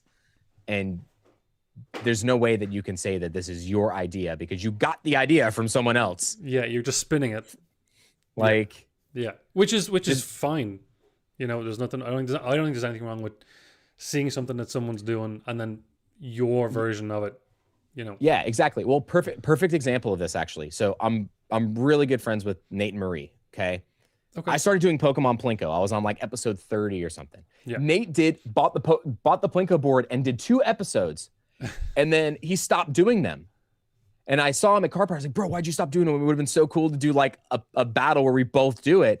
And he goes, so many people were like, oh, this is just like Chris. And then he saw mine and he felt like he was copying me. And that was, Nate literally said, I feel like I'm copying you. I don't want to do it. I was like, what do you mean? I was like, you know how many people open packs on like YouTube where they do the table thing where they slide the puck across the table, or they do all that stuff? I was like, bro, he goes, I care about you too much as a friend to do the same thing that you're doing. And his videos were doing so well. I was like, dude, keep doing them. I was like, and then we could battle each other. It would be hilarious. But that was his words to me at Card Party. He goes, I was like, you could have just texted me. I was like, you could have messaged me and asked your, advice on it. Cause I would have loved to see him do it. I think I do it terrible. And I think him and Marie do it way better than I do. I was so mad that they stopped. I was like, why'd you guys stop? You had so much fun doing it. I love the game show. The game show stuff is what I love. I'm a big game show fanatic. I do love watching your Plinkos. I do love watching it, especially when you get something like Celestial Storm. I know you said it doesn't get a lot of views, but when you get Celestial Storm, that gets my view. I love it. What's on there for this week?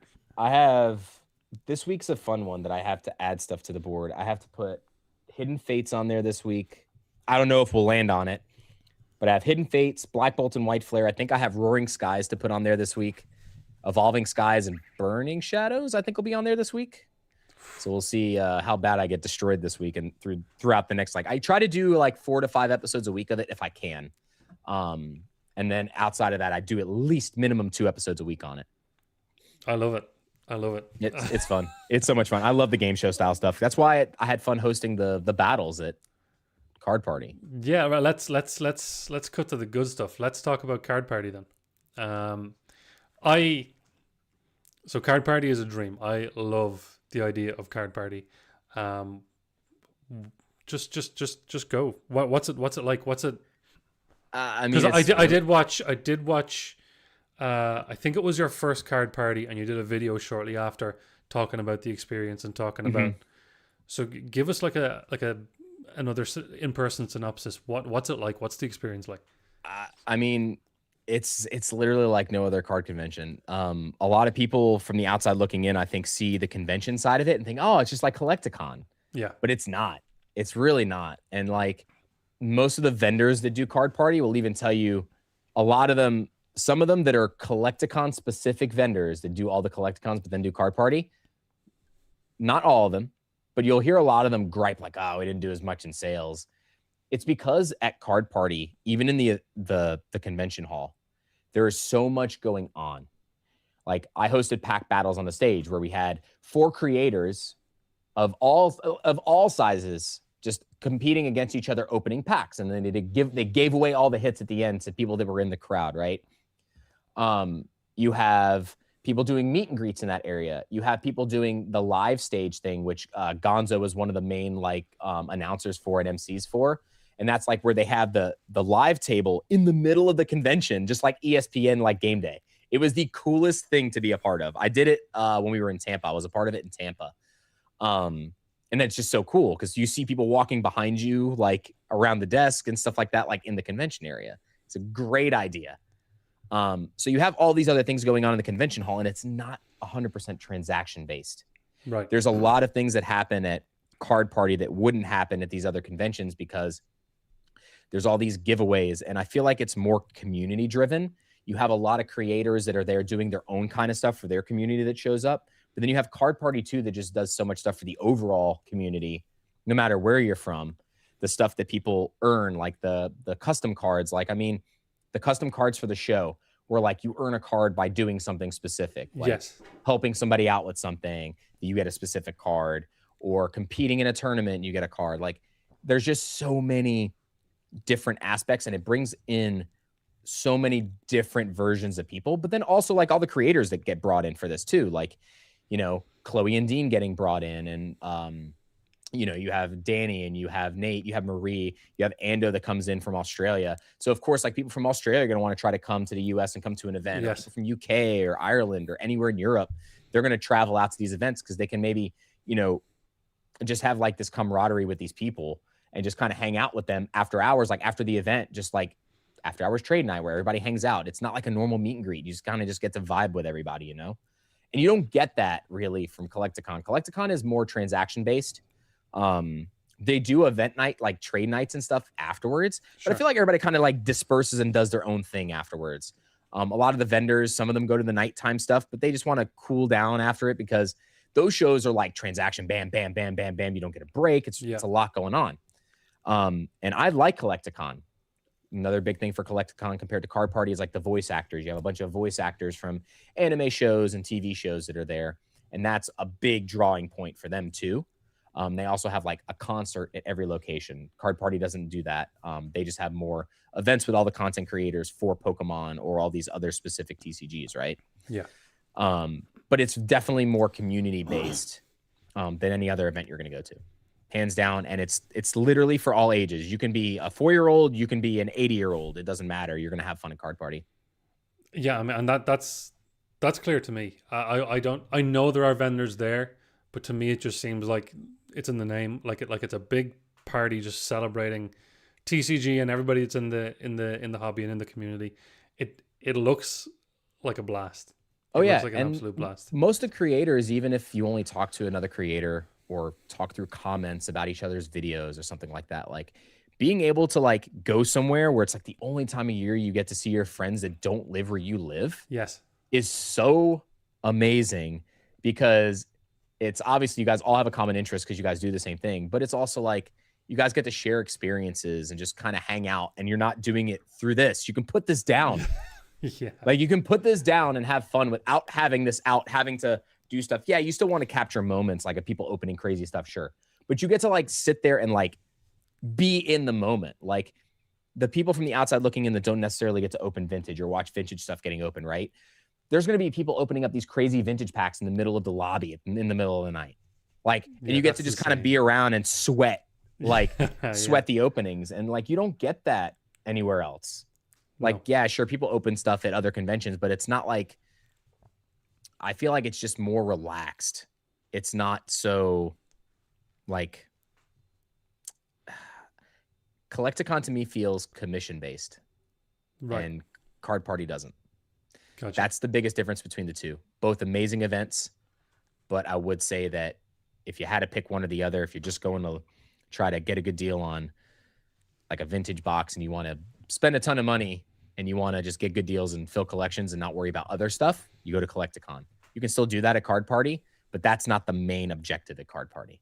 Yes, having a goal to get stuff is an objective at Card Party, but there's just so much more to it. And it's so hard to put into words. Like if you ask me that question and then you go to Card Party, you instantly understand. It's so hard to put into words, but if you experience it, you'll know. Yeah, and I can see I'll be literally saying favorite part was hotel lobby ripping with everybody.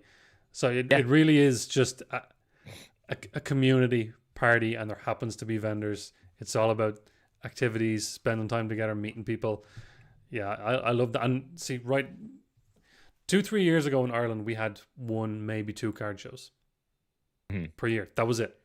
Now it's growing. We've now got, I don't know, I think we've got like 8 or 9 between now and the summer, but nothing like Card Party just yet. But I still love going to card shows because we get to do that. We do things afterwards.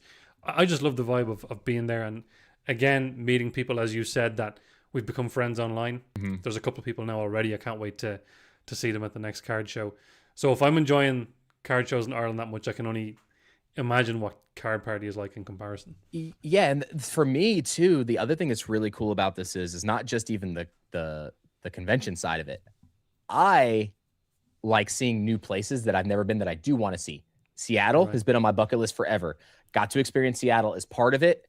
And so far, I had the most fun there than any other Card Party, because Seattle, like, going down to like the market every morning, going down, having good food and good coffee, walking down there on like kind of the strip, like where the market is, where all the crazy seafood stuff is, where they throw the fish and all that and everything down there. And just getting to experience that with a lot of the other people.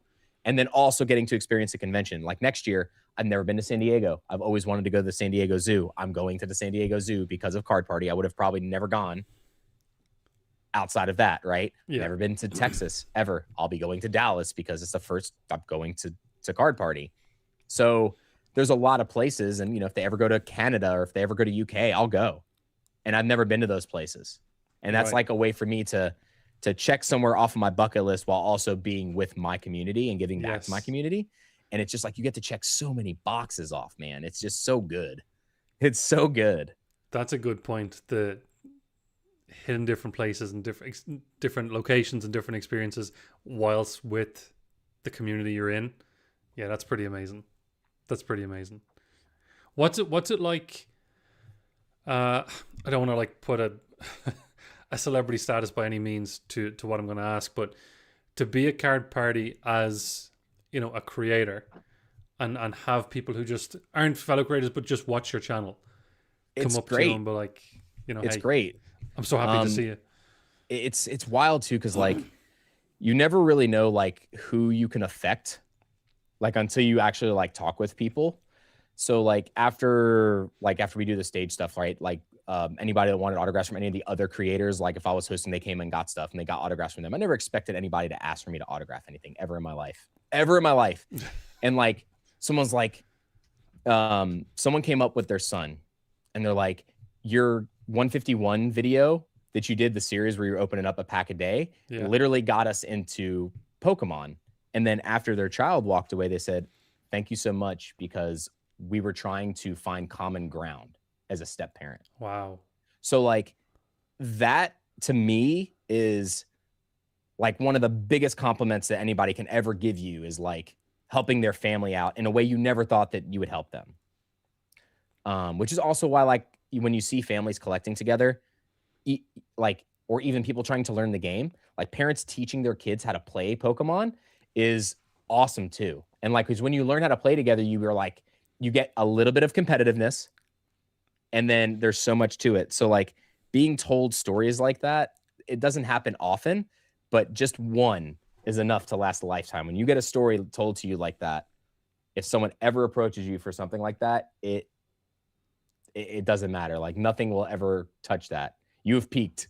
You have peaked when you hear stories like that. I'm just like, and there's people that like, I'm sure like if you guys have ever, once you do more content and just like post a lot more, you guys will get DMs from people being like, dude, thank you so much for the stream today. It made my day.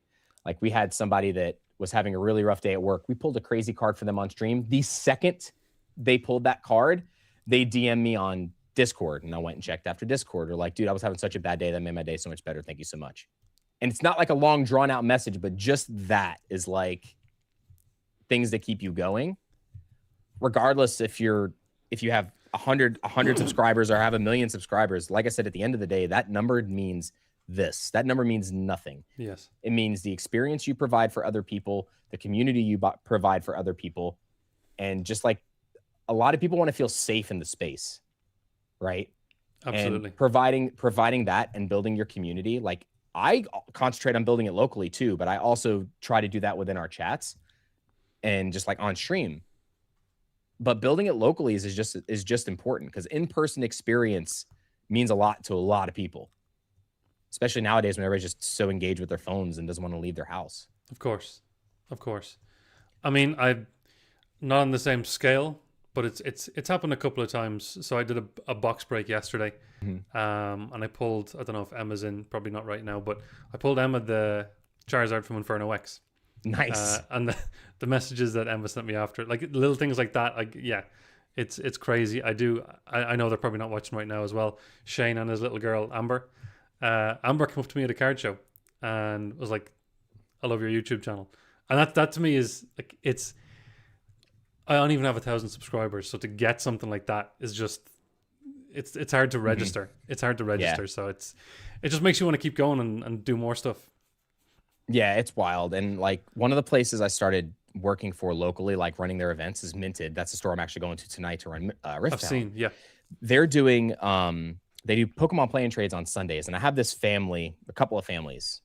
I have Aiden and his mom, and then I have the Ramseys. And the Ramseys, they're awesome. Like, their kids are great. They're all well behaved, but like, you know, them coming in and hanging out and having fun, and you can see them getting started on their, like, they're filming and they're like doing stuff on the table sometimes and like just getting started.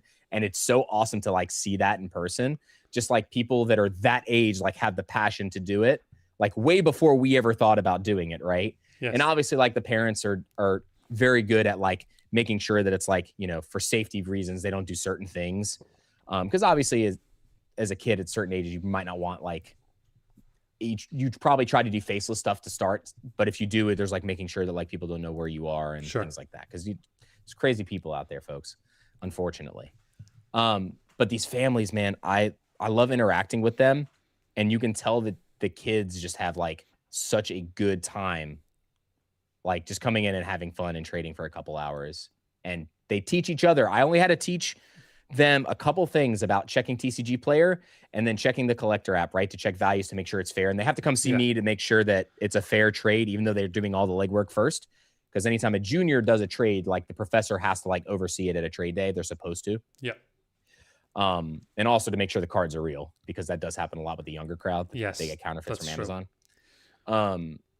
And they know how to show the other kids that are new how to do it already. It's like, and, you know, they're all between the ages of like 6 and 13 in that range. So, you know, I think the kids now learn so much more from our hobby than they used to. Like back then, you didn't really have resources to check prices. You're just like, I like this card, give me that card. And then the stores would rip people off because no one knew except for the store knew what it was worth. Now you have all these resources, and kids can learn budgeting and planning through this more than the schools teach them. True story. True story. I agree with you on that. Absolutely.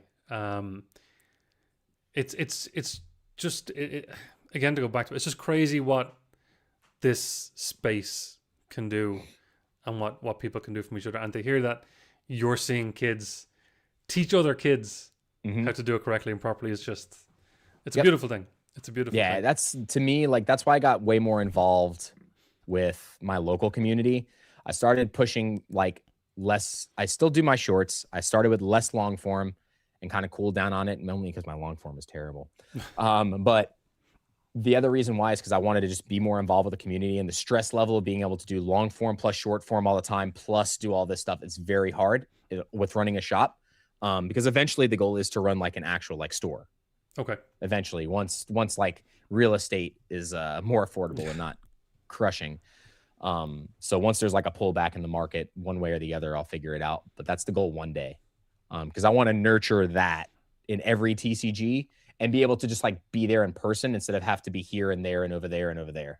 Because it's so easy to do that in one place. Just like Denarion. She runs a store up in Canada. Yes. And, you know, originally I didn't know that they were from Canada, and I didn't know a lot about her and her store and her partner. And I met all of them at Card Party this last year. And it was just so inspirational to what they do up there. And I was like, God, I got to eventually open a store. Like, it has to happen eventually. That's why I participate and help other stores so much the way I do, and still do my own thing, because of them kind of showing me like the emotional like reward of what they do, and the connections you make and helping people out is infinitely greater than anything you're ever going to do on YouTube, period. I would imagine. Being involved and seeing the kids learn it, and as you said, you know, figuring out how to do it themselves and teaching each other, especially if you're going to have your own store someday, to just see that day in, day out, that's going to be a beautiful thing if you can get there, which I'm sure you can. Yeah, it's just about timing. I don't want to press it, because I could like, obviously I have no overhead. Like, my only overhead is like my storage unit and my office. That's it. Like, I don't have to pay whatnot. I don't have to pay TikTok fees when I sell stuff. I pay the credit card fee, like the 3.5% credit card fee through my website that people pay, right? Yeah. That's it, because I have my own website. for my store. But also like when new main series sets come out, I always do MSRP on release for like the stuff that I am getting at like actual distro pricing from my first wave of product. Sure. And we've been doing this 2 years, I think, at MSRP on releases. The only sets that sometimes we can't is like new sets for like Black Bolt Wifler. I had a very little bit at MSRP because I had to buy so much third party. Ascended Heroes is terrible. Oh my God. Ascended Heroes is really bad. I've been reaching out to some other people like Rare Candy and Collector App to see if they can help facilitate an MSRP break. Okay. Because I am literally getting 150 packs worth of product to 200 packs worth of product. That is it. When I normally get 2,000 packs worth of product for a regular set. So I have to figure out how I'm going to price everything out because I don't even know what my pricing's like from my other distributor, like from the second one that's like more wholesale side, because they don't price us until like right when they're about to ship to us, when they give us numbers. And like I use I use two major ones. Southern Hobby and PhD are my two distributors. And then I use like wholesalers as well. Right. Because I can't get enough from distro. I just can't. That's a crazy small amount of Ascended Heroes compared to how much did you say for Black Bolt and White Flare? Black Bolts, I think I got like a 1,200 packs on release. I think we did MSRP for like 600-ish worth of packs. And then after that, I was like 25 to 30% below market. The good thing is I'm always able to stay below market on most stuff. Like right. Phantasma, we did MSRP, but then when market was 300, we were at like 230. And when market went to like 250, we were at 199. I think we were still at 199 until yesterday. And then now our cost is like went up a little bit from distro, but it's like 215 or something like for a box when market's still 260 US. So I do my best to stay below market on pretty much everything the best I can, but on certain things that I have to refill stock based on like loose packs from buying from wholesalers, there's only so much you can do. And then after release, distros mark up the price of everything now. So like this restock that's coming of these Destin Rivals tins and these prismatic 6-pack bundles, it's probably going to cost me like $40 a bundle, which is almost double MSRP for a cost for me, someone that has a distro license, like to buy from a distributor. Like it's crazy. Yeah. So, but we do what we can. That's like the biggest thing. And then I obviously I take care of my mods. They're the first people that I message in the mod thing. I'm like, hey, if any of you guys want stuff at MSRP, tell me what you want. ABC, like you guys can get like one of each item or whatever SKUs. They get first crack at it, and then the members get a crack at it, and then anything that's left goes to like the general public after that. So it's just like I reward the people that help the community the most, and my mods like help the community and myself the most. So obviously they're going to get taken care of squared away. That's more than fair. That's more than fair. Rich Manic, by the way, you still haven't messaged me, goofball, if you're still in the chat. I'm also like, I completely forgot about this. I'm conscious of time, Chris. I know we've got about 15, 20 minutes left. So if people have any questions that I might have missed, feel free to start putting them in now. We'll try to take them up. But we might just, again, I'm conscious of your schedule. We might change pace a little bit. Excuse me. Give me one moment. I was gonna say lubricate my throat, but I don't know who in the chat will take that inappropriately. Oh my gosh. I had to plug in my mouse. My mouse died. Let's move a little bit forward. Any it's the start of the year. I don't like the whole new year, new me thing, but at the start of the year, do you see it? Are you planning anything? Is the ideas rolling? Anything different or big coming up in the future?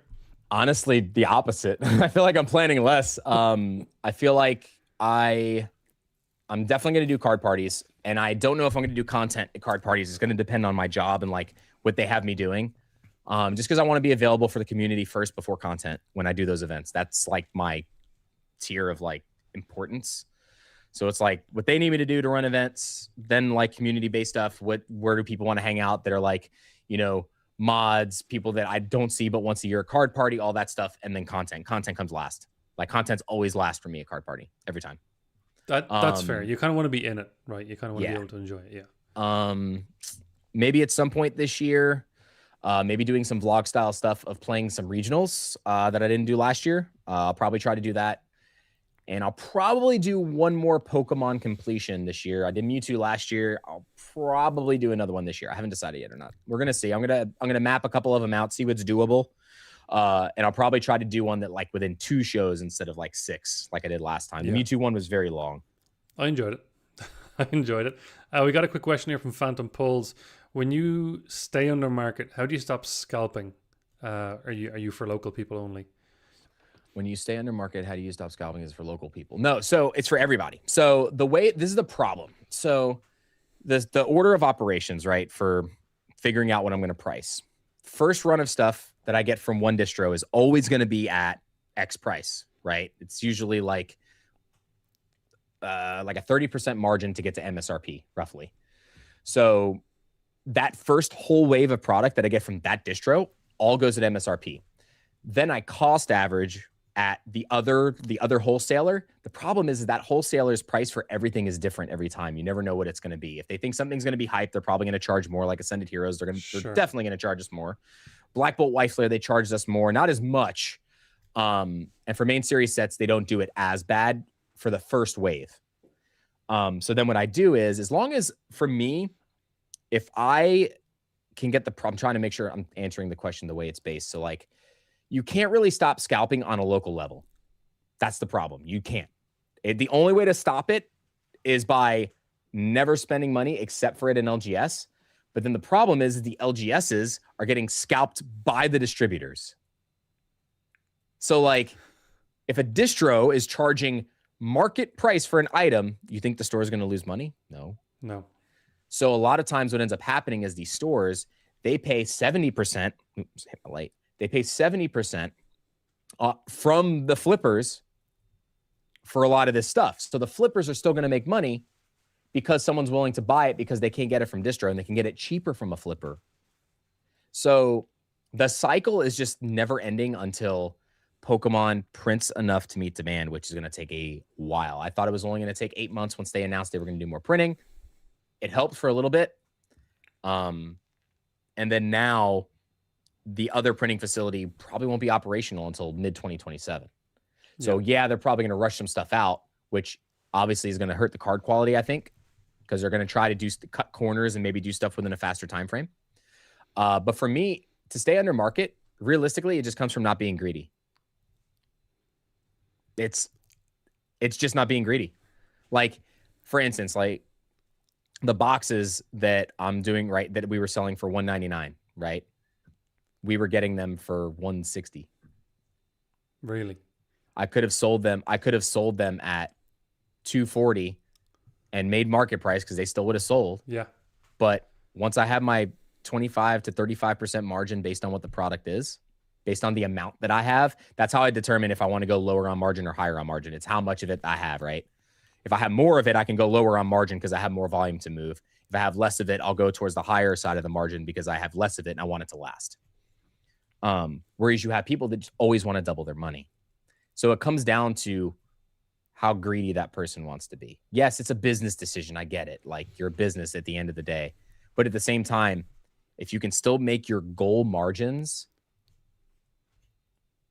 and take care of your community at the same time. Yeah, I'm going to make less money because I'm getting less product, but I'm okay because this isn't my only form of income, right? Yes. So like, I still deal poker games, so I can still make income from that if I need to. But there's enough now for me where I know I am getting specific amounts for regular sets, where even if everything went back to MSRP, when I sell at MSRP, I'm still making the same margin. And the distro will, if it goes down to that, then distro won't change their price. They'll keep selling to us at the price that they sell to us. Of course. The only reason why they change their price is because the aftermarket goes up. So literally, to stay under market, you just don't be greedy. And there are some things in my shop that are at or maybe slightly above market. And the reason for that is at the moment I bought them, there was reprints and they dropped, but then they came right back. So like 6-pack bundles of 151. I bought a ton of them for around $85 a piece, right? $85, $86. So I think I had them in the shop for $99. So still way less than 25% margins. Yes. Right? But there was a point where the market dropped back down to like 75. So I was over or 80. So I was way above market. but I didn't change my price because my cost was the same. Yeah. I kept my margin the same. And if they didn't sell, then they didn't sell. It was okay. But if I know that I'm able to get something cheaper, I'll typically go buy it cheaper and cost average down to help pull my price down if it's available for a cheaper price, which is what I did with Mega Dream. Mega Dream, I bought a bunch early on at a higher price. And then like when the price dropped in Japan, bought like 200 boxes so I can cost average the expensive boxes down. And we were able to get it under $100 a box, or right at $100 a box, where it was like 140 on release or something, I think. So there's ways to make it happen. You just have to be not greedy. Like there's ways to make it work. There's ways to make it work. It just literally comes down to like, it comes down to your character, I think, in the end. We got change of pace. Favorite card of all time. Gold Star Mewtwo. Gold Star Mewtwo. Is that because you have it? No, it was before that. Was it? Yeah, that was like the card I wanted to have in my collection. That first edition Shining Mewtwo were like my two grails, but I would say Gold Star Mewtwo is definitely my favorite. Love the pose, love the card art. It's beautiful. You have it in your backdrop of some of your shorts, I think, right? I have the Japanese one, yes. Right. You have the Japanese. The other one English? is not. You have the Japanese and the English? Yes. Beautiful. Beautiful. Are they both Yeah, graded? I love that card. That one is a 7 or an 8 in the Japanese. I am going to grade my English one. I have to repair a small ding on it, like a fingernail mark. I have to do a repair, like to press it out. And then I'm going to send it in. I am praying that it gets a 9. Praying. It should. It should. It's a beautiful piece. Beautiful yeah, and that's piece. one card that I will not be sending through GameStop. Don't worry.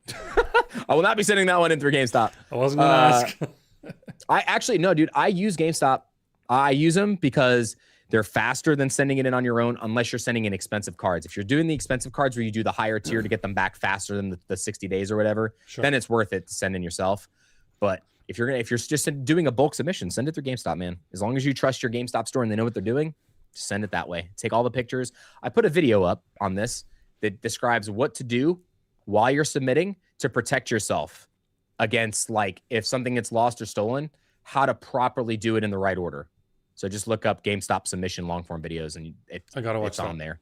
Because like I tell you where to take pictures before, video during, and then after they put the sticker labels on it, you also video that with flipping the cards over to show them, so that there can never be a dispute on what card was damaged, if it was damaged, and when the cards were scanned in and if they were scanned in. Like, all the details are in those 2 videos that I did. I'll give you a fun fact about Ireland. We cannot submit directly to PSA. Really? Yep. Interesting. The UK can. And obviously you guys can. Now we can do it through third parties if we're willing to send it through Europe or through the UK, or if we go into Northern Ireland, but in the Republic of Ireland, the only one we can go direct to is Beckett, because they recently set up in Germany. And I think PSA is doing that soon, possibly somewhere this year. But as of right now, we need to go through a third party to get to PSA. Speaking of PSA, so I want to grab this before I forget. I'm going to run and grab that Tops thing that I was telling you about. If you want to just answer a couple questions, I'll be right back. It would take me like 30 seconds to go grab it. Sure, go ahead.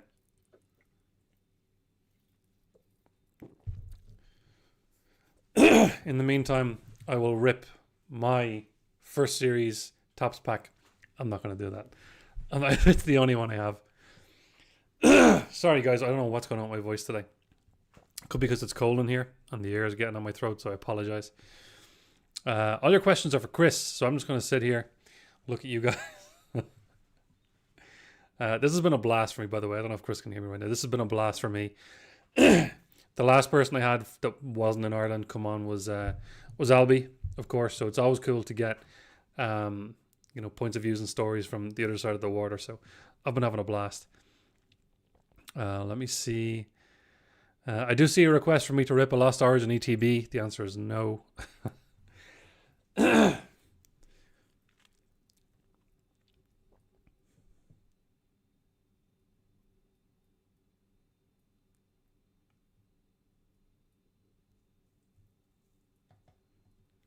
I'm interested on this, Mr. Mutastic.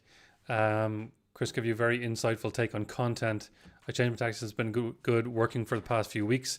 My question, what advice can you give? Okay, Chris, if you want to, you can answer the question first, or you can show me the top thing first. Yeah. Up to you. You had a very insightful take on content, the changes in my tactics, and it's been working for the past few weeks. My question, what advice can you give for a good life content creator lifestyle? Ooh, like doing like day to day, like a look in the life of, if that's what you mean. I mean, honestly, like I find that very intriguing. Like me as a person, like knowing how somebody like as a creator does their lifestyle. I don't know what the film style of that would be like, but definitely I think that including like how you feel emotionally when you do certain things. A lot of people connect with that, and a lot of people feel vulnerable, and it's hard to open up. I think that definitely like your schedule, like your sleep schedule, your food schedule, your diet, your workout, if you do anything like that included in that, I think that's important. But ultimately from life content, if you're just doing like vlogging, like everyday lifestyle stuff, I don't know. It's tough if you're going off of that. Now, if you're just talking like Pokemon content, what your life and content creator lifestyle should be like. I think they come in, yeah. I mean, more of a good balance between personal life and creating content. Yeah, I definitely think that you need to also, I realistically think that it should be like 60, 40, 70, 30, where like the creator content side of it needs to be less. And I'm a bad example of that because I don't know how to turn off. Because I'm constantly checking to make sure everything's in the shop. I'm constantly checking invoices. I'm constantly like, oh, did I post something today? Like, I think you need to make sure, and this is extremely important. And this was actually like a resolution for myself this year. I will make sure that at least one day a week, that if I have to post another day, I will make sure that I am not doing something content related. And I'll schedule the stuff out or edit, like batch edit a couple in a day to post something, so that on at least one day a week, I'm not doing anything content based. And you need it, because if you don't, you will burn out and you will feel a lot of stress. Even if you have fun doing what you're doing, you will still probably burn out at some point. But it's more for just like your stress levels. And then also it's just not healthy to constantly be on your phone in general. Like that's why I wear blue light glasses now too. Cause like when I'm doing podcasts or streams, blue light, like looking at your monitor and looking at your phone, is actually like really bad for you if you constantly do it. So that's something that I've adjusted. I think I read your question wrong. That's why I kind of got into the live content thing for a second. But no, like having an emotional connection and opening up to people, though, I think is really important. So that is something you would do. Like you can do it through your content, but you do that like with your local community too. And I think that's super important. A lot of people that do online stuff only, get out there. Like go try to be like part of like, even if it's just like a small group of friends at a shop and that's it, like be a part of something outside of your content. Yeah, you can make content out of it maybe later if something comes up and you guys all want to do something, but there should be something that is not content related that you still enjoy that doesn't need to be part of your content. Like softball, I play softball still. The only time I'm ever going to do something for softball is if I do like a Pokemon video tied in with it somehow. Right. Like I've posted stories, like Instagram stories of me being somewhere, but I don't do like dedicated content to softball, right? That's just like what I'm wearing still. But have another hobby outside of your content. That's pretty important. Agreed. And again, I'm not in a huge position to give a lot of advice on it, but one thing I used to do at the start was every time I posted something, checking views, refresh, checking views. I did that for a lot at the start, and then like questioning myself. And now I'm at the point where I could post something and I might not check it for a day or two. I'm like, oh, I should go back and have a look at that. So getting out of the constantly being tuned in, it was difficult, but it was definitely worth it when I could get there. And I will say that pertaining to that, one thing that I still do, I still check my views within the first like 24 hours. And the reason for that is if I see that it's like significantly lower, right, from the first 24 hours, what I'll do is I'll go back and watch the video just in case, because sometimes YouTube likes to do weird things and there will be a sound or something wrong on the upload that you are not aware of. Like a video last week, I posted it and it was completely whitewashed for no reason on YouTube. Like it was like super bright white balance, right? Right. And the video on my phone is not like that. So I deleted and reposted it the same day. Okay. Gotcha. But that's like the only reason why I check the view count for the first like 12 hours. If I see that it's like abnormally small, like I would like when I say abnormally small, I mean abnormally small, I go and I do that. But a lot of times someone will message me first, be like, hey, something's wrong with your video. Yeah. Yeah, I've got that too. So for me, I mean, in terms of, you know, almost every 30 minutes, just checking to see view progress. Yeah. You know, driving myself crazy. So yeah, once you can get it's not worth it. Yeah. And Alex 100%. says it the best way. Never count views, count uploads. Just keep going. I can see Mr. Mutask agreeing with that. Always looking, always been, but I've managed to get myself out of that. And now I can post something and once I might check the studio, just kind of see what it's doing, you know, a day, and then after that I can go. Yeah, there's a lot of negativity out there too now, and that's one of the biggest things I could say from like one person to another in terms of content creation. Like I would definitely say that don't get discouraged by negative comments, but learn from certain comments that are negative about specific things if they're pertaining to sound, lighting, things like that. Yes. If they're like that, they're not negative. They're them critiquing you. Don't take critique as negativeness. Take critique as a critique. Just like when you're playing a sport and a coach is trying to get you to stop doing something and learn something else, right? Yeah. So critique it. If they give you something specific, especially if they give you something specific, try to go back and look at it.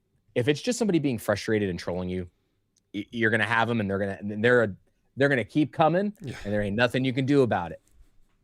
The only thing that you can do, you can go on YouTube. I don't know if you can do this on other platforms. On YouTube, you can go in your admin side, and you can type in words that if they type that word, that comment will not pop up. If they type that word in that thing, they will not allow them to type that comment. So like say you don't want the F word ever to be in your comment section, go and put it there.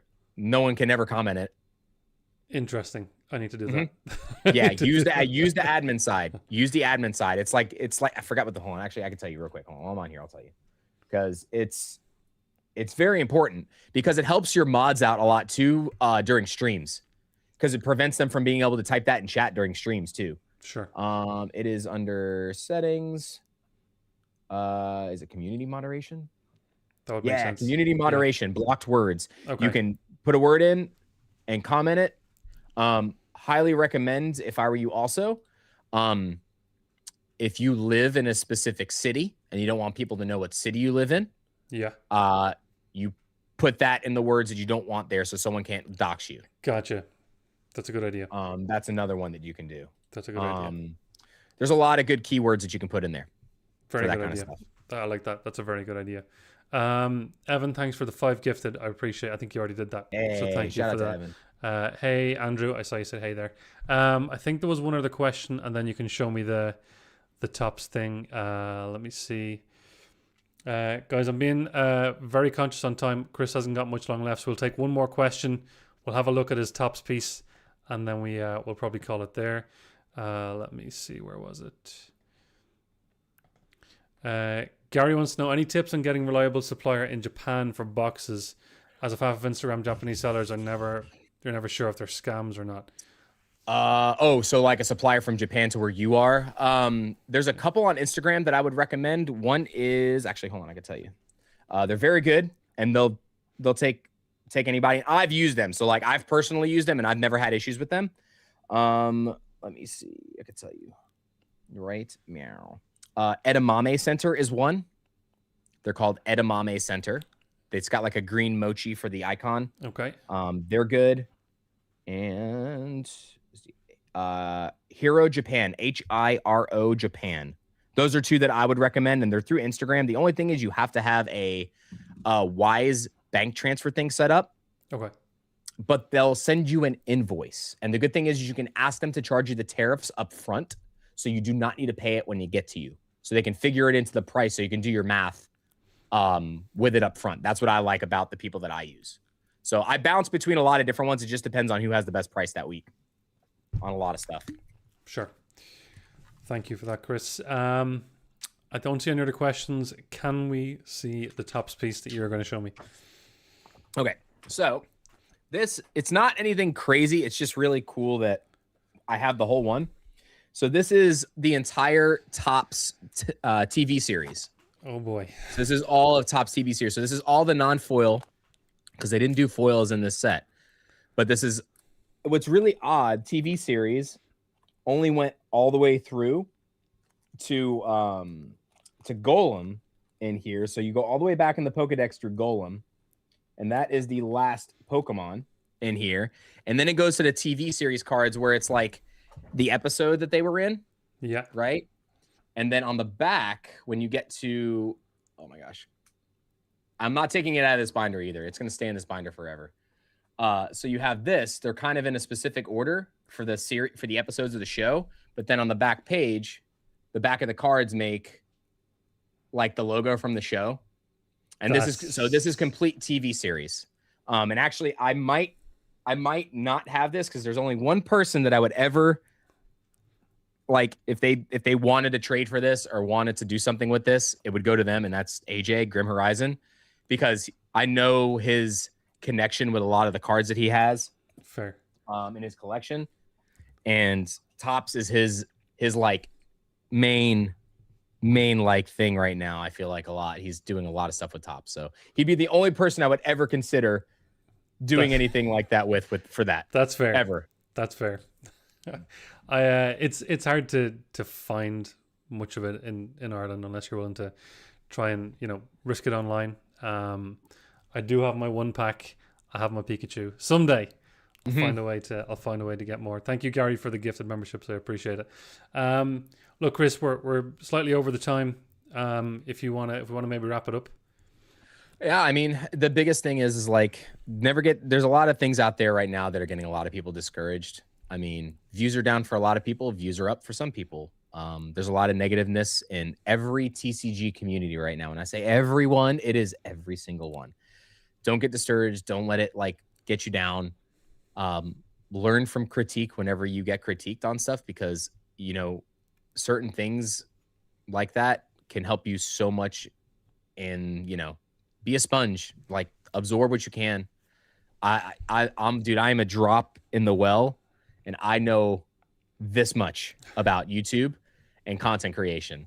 But what I do know is how to make sure that I'm taking care of my community, building local community, building relationships with people. And to me, that is ultimately more important than putting a post up or making a video. I'd still do content, and I'll do content for a long time. But community and camaraderie, like, that is first and foremost. And even if you don't get out there in person, you guys still see that. The same people that come to your streams, the same people that talk to you in comments, you see those same people constantly commenting. Remember those people. One day you will probably meet a lot of them. And that's a very good point. It's really important to have this relationship with people on an emotional level so that you don't feel like a robot. And sometimes it's hard to open up about certain things, and don't be afraid to, especially in this space with certain people. I know there's a lot of negativeness, but do not feel afraid to open up to people, man. Like, when it comes to certain things, and talk about something that might make you feel vulnerable, or stories that might make you feel vulnerable. Like, I mean, it took me a while to talk about me getting bullied out of Pokemon, but now I could talk about it without feeling weird about it, like when I was younger. But certain things are triggers for certain people. Just be aware, like, about things, and you'll be able to tell who's genuinely interested in, like, being a part of your community and, like, a genuine friend compared to people that are just there to be there for clout or for any other reasons. You'll find that out real fast.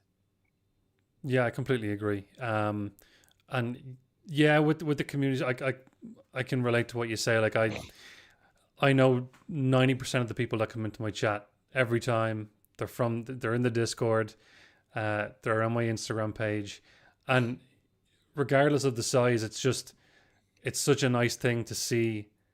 I'd rather see, the same group of people than have a lot of views or followers and not have a connection with, you know what I mean? So yeah, it's tough. I love it. And it's tough. There's a balance that comes with that. And I think just because I've always done something like pertaining to entertainment, I guess it just that part came kind of natural because like being a poker dealer or hosting poker tournaments, like I was a floor manager for, like poker events and things like that. Like you kind of have to be really personable with a lot of people and learn how to diffuse a lot of situations. So I think I already kind of had that background when it came to entertaining and entertainment. Like I was an announcer for an online poker league for 3 years. So like I kind of already had that like mindset kind of figured out. And it takes time for certain people to figure that out if they're very introverted. If you're very introverted, it is a little bit tougher for you to get into that feeling of being extroverted, because you might be extroverted on camera, but the second you come off camera, you're right back into absolutely. You go back into that shell. And that's the biggest thing. Like always try to do one thing a month. If that's a short enough period for you that is outside of your comfort zone, or something new. Like, I think that's a good goal for anybody for a year. And then next year, do it once every 2 weeks, and then once a week, maybe once a day. Like once a day might be too much, but like shorten that span in between those moments as much as you can.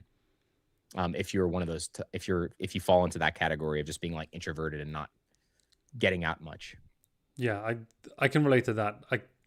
Not full introvert, but I can, when I come offline for a couple of days later, I'm like, I don't want to talk to anybody now for a little bit, you know what I mean? So I can relate to that, but I completely agree. Stepping outside your comfort zone and starting any kind of YouTube channel or Instagram page that's based on your hobby, especially Pokemon, is already a big step.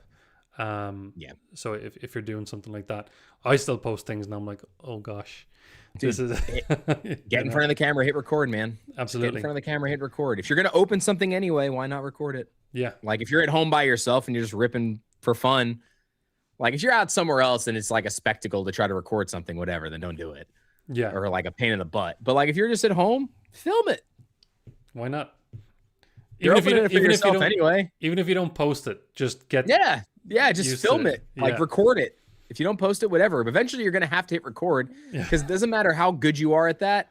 You're gonna hit record, and you're gonna be way better down the road after you start posting compared to when you first post, regardless of how many times you do it before you post the first time. You're still gonna get better. Like, absolutely. Yeah, just even if another thing I find that I don't know why this kind of works for me is if I'm recording something and it doesn't work, I stop the recording, I start again. It's just leaving the thing recording. Because I might joke to myself, or I might say something silly to myself when it's recording, and then I could be like, oh, you know what? I'm feeling a bit better. I don't know. It's a weird thing, but just recording as often as possible and just opening in it. Yeah. You can cut. You can make cuts. Just like if you mess up, keep letting it. Just let it keep rolling, because if you say something in one snippet that you want to use, you can always use that.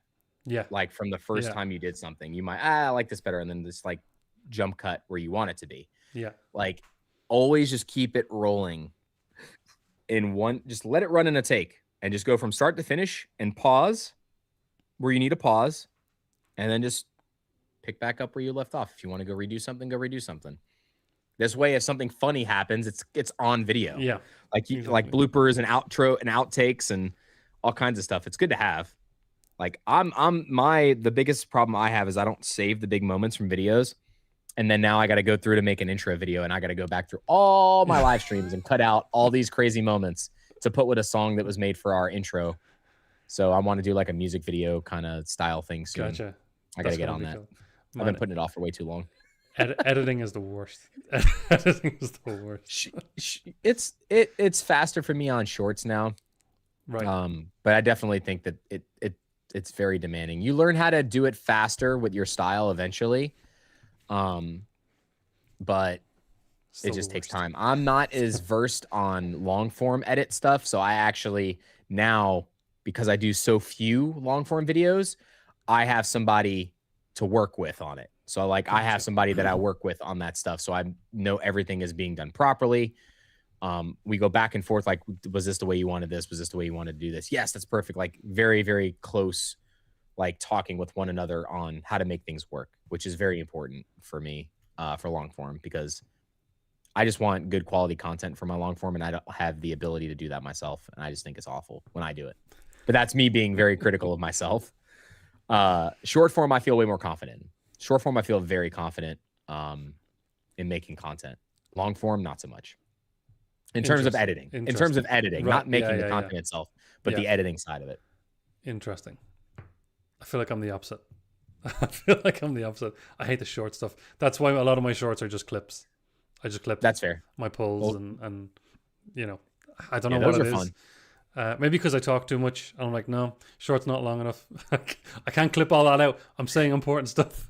Yeah, it's hard with shorts for me, because for clips, you have to like line things up weird. Yeah. So for me, it's just tedious, but it's still okay. It's still not. It doesn't take me as long as editing normal long form content. But agreed. But did we miss any questions or anything, or we got everybody pretty much? Don't think I saw make sure I didn't miss anybody. any other questions. A lot of people giving us some nice words. Some people saying that they created their Instagrams to post reels to stop them ripping packs on their own. Matt Gooch says 1 million subs means nothing without the community. Completely agree. 100%. Yeah. 100%. And even when you have the community behind it, like that one person can do something to make things not good anymore. Like there's some big creators doing a couple things now that are really questionable, and I'm not going to throw anybody into the bus. I'm not going to name names, but they know who, like some of you probably know who they are, that are so for the community, but when they do something that is against the community or looks like they're taking advantage of their community, that's all it takes. It only takes one time. One time is all it takes. Agreed. Guys, look, we might wrap it up there then. I know, Chris, you've got to go to your event. Chris, listen, it's been an absolute pleasure. Again, I'm very, very grateful that you agreed to come on and chat.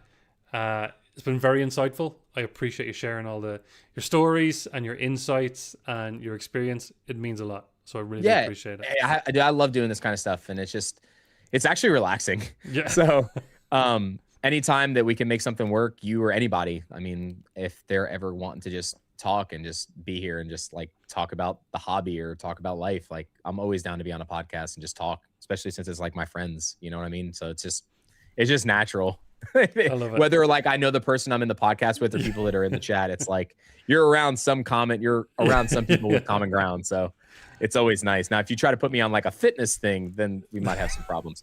But You're good. But I appreciate you. Thank you guys so much. And then obviously shout out to everybody in the chat. I was just going to say, from both channels, so many gifted memberships on your side too today. So absolutely. Guys, seriously, shout out to all of you that got in here and supported the community today. Yeah, listen, I see my familiar faces. I know a lot of them are working or finishing off work or kids from school. And a lot of people come in from your side of the water as well. So I appreciate everybody as well. It means a lot that you guys all come in, chatted away, left comments and asked questions. Means a lot. Other than that, I think we're good. Thank you to the chat. Chris, thank you to you very much. Thanks, guys. I'll see you.